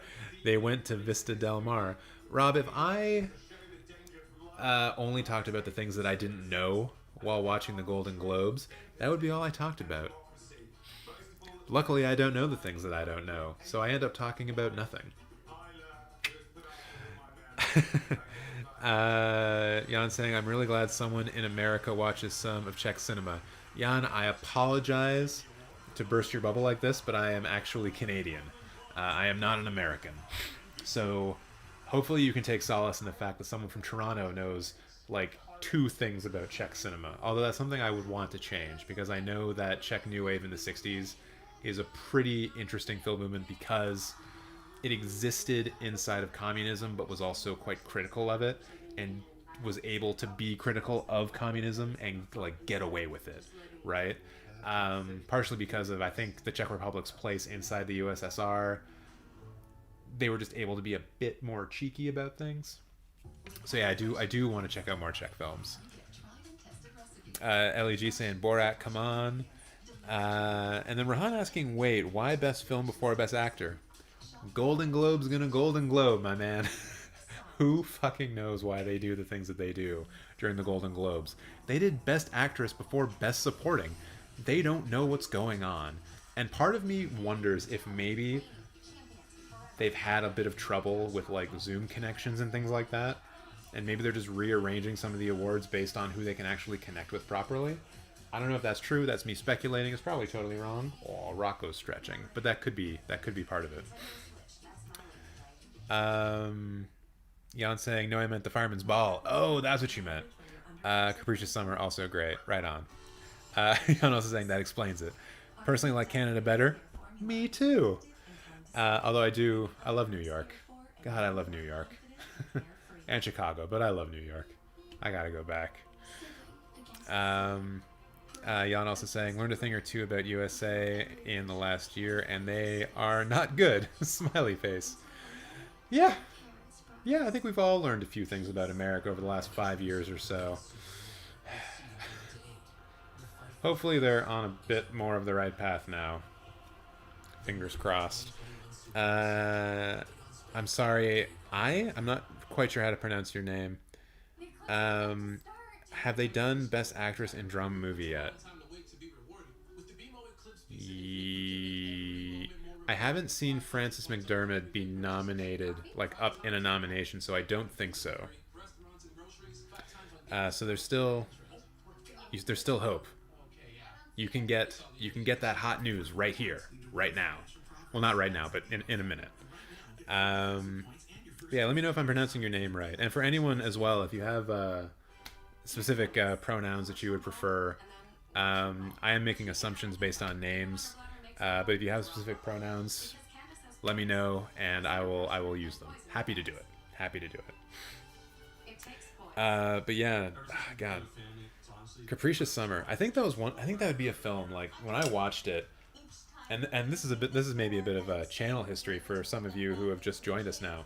I was doing Cinematech, this channel, up until April of 2020, and then had to stop for various reasons, and now I'm bringing it back. It's happening all over again.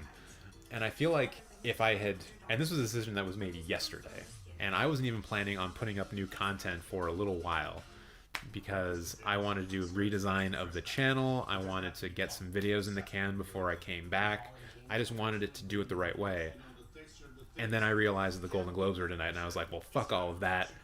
I'm going to do a live reaction to the Golden Globes. But I feel like if I had known that I was going to be doing Cinematech videos again, like when I watched Capricious Summer like last week, that's probably a film that I would do a Let's Discuss about, or at least talk about it, because it's there's a lot that goes into it. And I know that if you were to go on to like Letterboxd right now and read some of the reviews that were right there, or read my review for it on Letterboxd, I keep mine short and sweet because I like to be a funny asshole. But the other people who try to be more serious film reviewers on Letterboxd, their takes on it are basically like, well, I guess misogyny was rampant in the communism, and like, that's not the best take. It's not so nuanced. And so I would have liked to have done that kind of more nuanced take on the film, because I feel like there's a lot of interesting stuff there. We got Awkwafina coming out. She's doing awards, I'm sure. Probably Best Actor? Last year, I won my very first Golden Globe, and it's an honor to be back to present the award for Best Performance by an Actor in a Motion Picture, Musical, or Comedy. Best Actor, Motion Picture, Musical, or Comedy. Sacha Baron Cohen. Sacha Baron Cohen for Borat. I mean, he probably wins now that... James Corden for The Prom. Lin-Manuel Miranda for Hamilton. Dave Patel for that Copperfield movie, and Andy Samberg. Probably Sacha Baron Cohen, right? Sacha Baron Cohen. Sacha Baron Cohen. He looks a little mystified. Thank you again to the Hollywood Foreign Press. Hold on. Donald Trump is contesting the result, claiming that a lot of dead people voted, which is a very rude thing to say about the HFDA. I really hope he gets nominated for an Academy Award. It would be fun to see him on the awards path. He just made a joke about Donald Trump requesting a recount because a lot of the people who voted were dead, which is a rude thing to say about the Hollywood Foreign Press Association. Although I'm willing to bet if they were to reveal the average age of the Hollywood Foreign Press Association, like of each member, I assume the average age would be somewhere around 104. I wonder if there's a Canadian member of the Hollywood Foreign Press, because technically we are foreign to America. That could be a thing. Oh my goodness, there's 23 people watching this thing right now. I guess everyone decided to show up because we're getting to the big awards now, so hello everyone. My name is TJ. This is Cinematech. I'm reacting to the Golden Globes right now. This channel's been dormant for about 10 months. I'm bringing it back. I'm going to start doing new videos in a couple of weeks as soon as I figure out what the hell I'm going to be making videos about. But this channel is back. I'm going to be doing my live streams every week. During awards season, those live streams are typically reacting to awards season, but in non-awards Sundays, I'm usually recapping the news, the film news from the previous week. So subscribe to the channel if you're into this. If you like the sound of my voice, I have this really nice mic. You guys may not appreciate this, but I had a really bad mic before, and I have upgraded. So now you're getting my best possible voice. And it's been getting a bit deeper and a bit more raspy as we've gone on tonight because my vocal cords are slowly starting to die. But you are getting the best of my slowly dying raspy voice right now. And I hope that you can appreciate that. But if you like this stuff, please subscribe to the channel. Get in the comments for this. Let me know if there's any films you want me to talk about in videos. I feel like when I figure out the best way moving forward with this channel, it's going to be very video essay based. So I already know what I want to do for like a long form one, like a 20-30 minute video essay. But also I feel like there's a lot of value in doing like shorter video essays, you know, the 7 to 10 minute range. Kind of like looking back at the videos that I'm proud of on this channel that I did before. There is my Let's Discuss video on the color of pomegranates, which owes a lot of its success to Lady Gaga. So thank you, Lady Gaga, for referencing the color of pomegranates in that one music video you made. And yeah, I think that's probably the way I'm going to go with those Let's Discuss. So if there's a film that you want me to maybe talk about, maybe dig into a little bit, please let me know. This channel is always meant to be a place where people can have discussions and talk about films. And one of the best ways of doing that is just having you tell me what films you want to talk about. Because I will give you my takes, and they will be rooted in some form of film history, some form of film theory, some form of film studies. And it'll always be interesting, and it'll always be a little bit different than what you'll get on other channels, just because of my academic background, my professional background. So please tell me what you want, and you will have it eventually. So let's go back to the chat now. Got Jan saying, they brought down every stream like 5 categories ago, and seeing your stream, I regret that I didn't start watching Globes here. Well, thank you for that. I can't believe that people are actually trying to like show the Globes illegally like this. Like, I don't, like, what did you think was going to happen? But if every other stream is dead, and I'm the one that's alive, then I will reap those benefits. I don't mind. Rahan saying to Amin, they haven't, drama actress and best film drama. Yeah, not yet. Jan saying, we don't have any way of watching in Czech Republic. So this is someone was bringing up this earlier. We had a few people from England, from the UK, who were watching with us earlier in the show, and they were saying the same thing. Like on Twitter it was blocked, in the UK it was blocked, and I guess maybe the block is all over Europe. And like, I don't get it. Like, like, if there isn't an official broadcaster showing it on live TV in the Czech Republic right now, then you should be able to watch it online. Like, it should be available somehow. Unless there is, and maybe it's a time type thing where they're waiting to show it tomorrow at like 7 p.m. local time in the Czech Republic, and that's why they're trying to hold it back. But you're gonna know what the results are, so what's the fucking point? I don't know. Hey, it's Joaquin Phoenix. And he doesn't give a fuck about what he's wearing. The man is straight up wearing a hoodie and jeans. I love this man. Oh wait, what is this? Here are the nominees for Best Performance by an Actress in Motion Picture Drama. Alright, so we're doing an award for, okay, so it's Viola Davis for Ma Rainey's Black Bottom. Andrea Day for... Of course I'm still watching. What the fuck are you doing, you assholes? Yeah. Fucking play. Jesus Christ. Sorry, my thing just, like, asked me if I was still watching. God damn it. Okay, I missed all the nominees. I apologize, everyone. And Andrea Day just won. Wait, so Frances McDormand lost? I thought Frances McDormand was a shoo-in. So Andrea Day won for the United States versus Billie Holiday, which... I can't remember that film being nominated for anything else, but that is a huge upset, y'all. That is a huge upset. If anyone's wondering, Joaquin Phoenix is wearing a hoodie that says Animal Equality on the back, which I now want to get. Holy shit. That was wild. I can't believe Frances McDormand lost. No shit.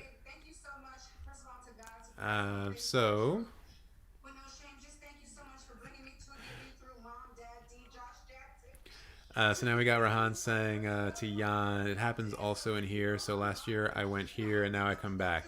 Yeah, you see, that's the thing. It seems like everyone gets locked out in their home country and they find their way here to Cinematheque, and that's okay. I wish you guys could watch them on your own, but now you get to watch them with me, and that makes me happy. I'm saying they don't even show it in Australia. What? That doesn't make any sense. Maybe they just feel like they're not important enough and no one picks up the rights, so no one actually broadcasts it? It's weird. Jan saying official TVs doesn't care about this, and online there are only those clickbait sites. Yeah, see, we don't do that here. Cinematech ain't about clickbait. We're a real film. We're a real film channel. Rahan being confused. I'm so fucked right now. Oh my goodness.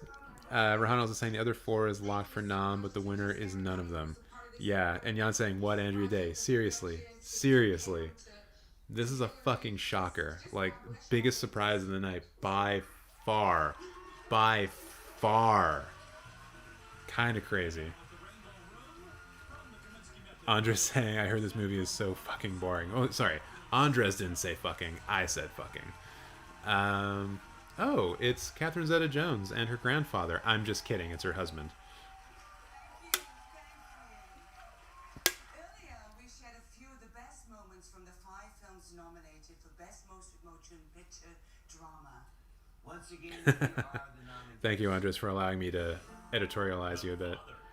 All right, Best Drama. The Father. Mank. Nomadland. I don't know if Nomadland lives anymore. Promising Young Woman. Trial of Chicago 7. Out of all these films, I think Chicago 7's won the most awards, which is 1. Golden Globe goes to Nomadland. Wait. This is the first award that... No, wait. Chloe Zhao won Best Director as well. Okay. So that makes sense. All right, so there we go. Nomadland. We've got our... We've got our narrative going into the Academy Awards then. Nomadland is the one to beat for Best Picture and Best Director, and everything else is up for grabs because no one knows what the fuck is going on.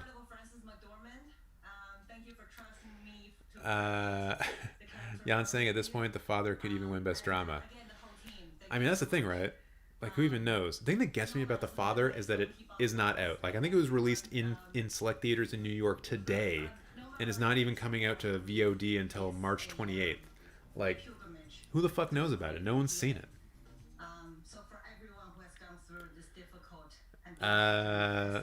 So then Rahan's saying, I guess it's the same as Judy, but the film is worse. I like where your head's at, Rahan. I still haven't seen Judy, but we all know that Renee Zellweger probably shouldn't have won. Or at least it should have gone to someone else, like Awkwafina, maybe? Just someone else. Jan saying Nomadland probably locked for Best Picture Oscar then. Yeah. But we have to remember here that the Hollywood Foreign Press Association is 90 people, whereas the entire Academy is like thousands and thousands of people. Plus they do like a split vote or a ranked vote, and it's all ridiculous. So in a weak year, the best can go to virtually anybody. But it also depends on if you think Nomadland is a weak candidate, which perhaps is not the case. We'll know more when like the PGAs go, when the Writers Guild and Directors Guild Awards happen, and I think actually a lot of the critics circles have also started doing their awards run, and I'm pretty sure Nomadland has been doing somewhat well amongst all of them. But I feel like when we get the PGAs for sure, that's going to be the PGAs and the DGAs. Those are going to be when we know for sure. I'm just going to mute my TV now because the Golden Globes are over. The show is over. But we're not done yet because there's still chat happening and I still have beer to drink. So anyone, do you have reactions? What did you think about the Golden Globes? You know, whether you were watching pirated or not, or whether you were watching some dumb idiot talk and drink beer all throughout it. Let me know what you feel about this whole night. I haven't seen really many of these films, so I really don't know what to make of all of this. I'm kind of happy that Mank didn't win anything, although I think Amanda Seyfried not winning is incorrect. I would like a recount on that. And beyond that, I don't really know what to think. I don't really know what to think at all. So let's see. Rahan said wow and then said wow again and then said yes. So super happy Rahan is for Nomadland. Excuse me. And then Rahan saying wow, I didn't expect this from a fucking Golden Globes. A broke clock is right twice a year, right? Or twice a day. But yeah, I wonder, I don't know, based on, actually, I don't know what to think about the Golden Globes. And I think Jan is actually hitting on it here with this last thing. The Globes went well, but took a huge turn with the movie actors, with both Jodie Foster and Andrea Day winning. And I think that is absolutely true. I think Jodie Foster winning, and I think that was the one that won over Amanda Seyfried, and Andrea Day winning over Frances McDormand, like, that doesn't make sense. That just straight up 100% doesn't make sense. That's all we're going to be hearing about in like the trades tomorrow. There's probably already a Vox article and a New York Times article up about it being like surprise wins at the Golden Globes, and it'll be well deserved because everyone was like, "What the hell?" For Rosamund Pike winning, I need to go back and look at that category because I saw Anya Taylor-Joy in it and I was distracted. I thought we were doing Best Television Actress, but Anya Taylor-Joy was nominated for both Queen's Gambit and for Emma, and that was the category that she was in for Emma. So I don't know. I don't know what to make of that. And also because of the way the Globes are split up between comedy and drama, it's hard to know how these are going to affect the Oscar ratings, because essentially we have to go from 10 people down to 5, assuming that the Academy Awards even think that those 10 people are the people that they want, right? Because we've seen examples of people, I think, being nominated for Oscars who perhaps weren't nominated for a Golden Globe. It's rare, but it happens. Oh, Miriam's back. Hey, Miriam. Thanks for joining us again. Chloe Zhao did win, and Nomadland won for Best Picture, so pretty sure that she's going to be winning an Oscar in a couple of months. And Jan saying, I'm all for surprises, but what is this shit? It's true, man. It's so true. Rahan saying, Globe's result will drive the Academy members since they are so many unexpected shifts or shits. I think you meant shifts. We should change our prediction all over again. Yeah. I mean, I'm going to have to do an Oscar prediction video at some point in the future when they actually release the nominees, and I will be doing a live stream for the actual Oscar nomination. So get subscribed and hit that notification bell so we can hang out for that. That'll be at like 8 in the morning. It's always fun to do. Miriam's asking what the surprise was, and that was Andrea Day winning for Best Actress over Frances McDormand for Nomadland, which surprised the fuck out of all of us. Amanda Seyfried losing was a big shock. Sacha Baron Cohen winning Best Actor for Borat in musical or comedy was also a bit of a shock. Borat winning for Best Comedy or Musical, less of a shock, but I'm kind of just surprised that they gave it to that film. Like, I think Palm Springs was in that, and that could very easily have been like an easy film for them to give the award to. I know it did well. It was well received when it came out. But Borat winning both Best Picture and Best Actor make me think that movie's got a shot of being nominated for an Academy Award, right? Which is a surprise in and of itself. Miriam asking if Sacha Baron Cohen is it acting?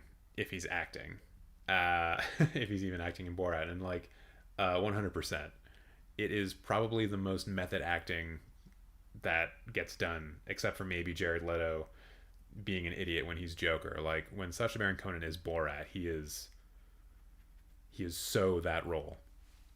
So yeah, I think that qualifies. I think that qualifies for acting. Rahan saying, please do CCA and BAFTAs too. What are the CAA awards? It's not the Canadian Screen Awards. Those happen at a different time of year, and the abbreviation's different. Rahan, what do you mean by CAA? BAFTAs, I could potentially do. I think they happen in the afternoon for me, and I think I either couldn't watch them last year or they interfered with something else. Or maybe it was the afternoon and I just wanted to chill. Or maybe I did do the BAFTAs. I can't remember. Last year, February is a blur, y'all. But yeah, I'll live stream all the award shows. It's good fun. And we still have 10 viewers right now. It's incredible. Thank you everyone for sticking around and hanging out. I hope you are, if you're new here, I hope you're subscribed to the channel. Going to be doing a lot of this. Live streaming all the awards, talking about the Oscars. Oscars is always a big night. I put on a suit and a tie and I eat pizza because I'm classy like that. Rahan saying, the CCA are the Critics' Choice Awards. Which critics though? Because for me, like, all the critics are usually in like circles by geography. So like there's the New York Critics Circle and the LA Critics Circle and the Toronto Critics Film Association or something, which maybe I'll be a part of one day. Probably not though, because I don't really write things. I just talk. Yeah. Okay. I would love to talk with you more. I would love to talk with you guys into the wee hours of the morning, but this has been my first live stream in like 10 months. And I am exhausted, y'all. So I want to say a very much thank you to everyone. It's been wonderful coming back and doing this and hanging out with you all and seeing you. I was super excited to see some returning faces in here. Miriam and Rahan and Andres and just everyone. And I'm probably just gonna name drop people who got in the chat late, but Jan, it was great to see you. Just everyone who participated and joined me and talked with me and helped this be a good night back. So thank you one and all. Please keep a lookout on this channel. There probably won't be any new content for a couple of weeks because I'm still trying to figure out what to do, but keep an eye out because there's going to be some stuff coming. Going to be some stuff happening. And once again, shout out to Andres, who's a great film writer. Check out the Underscene. Check out what he does. If anyone here is doing anything in the film industry or anything they want to shout out, do it in the chat. Let us all know. Be proud of your work. Let's all try to support each other, right? Because this is a community that we're building up, and I want it to be supportive, you know? I want it to be a positive place for people. We have Casey Scott getting in the chat for the very first time all night. Thank you, Casey, for showing up and for participating. It's wonderful. And next time you come around for one of these award things, don't be shy. Get in the chat, talk to us, talk to me. We're all good, friendly people here. So just gonna read off a couple of these last ones. Andres saying, I think about the Toronto Film Critics Association that it's too complicated and I want to join real bad. Maybe in a couple of years they'll just be begging us to join. Begging you, probably. Not me. But maybe one day we'll be able to go to that gala. Rahan saying to Miriam, no cinematography in Globes. Oh, interesting. Rahan saying, see you next time. See you next time in another award show, TJ. Yeah, could be next week. Who knows when the next one is. I'll probably have to write a schedule out.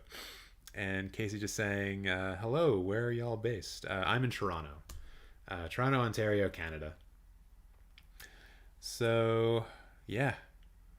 That's all that.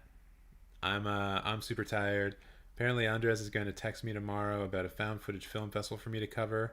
Ooh, interesting. Cool. Okay. I'm signing off for realsies. Thank you everyone again for joining. Subscribe, like, do all the stuff. Do all the things. You know what's going on. And I'll see you in the next stream, see you in the next video. In the meantime, be excellent to each other, as they say in Bill and Ted. All right. Good night. Oh, Rob Korloff, you were here the whole time? Robert, you could have said something, Rob. Okay, now I'm going to bed for real. Good night, everybody.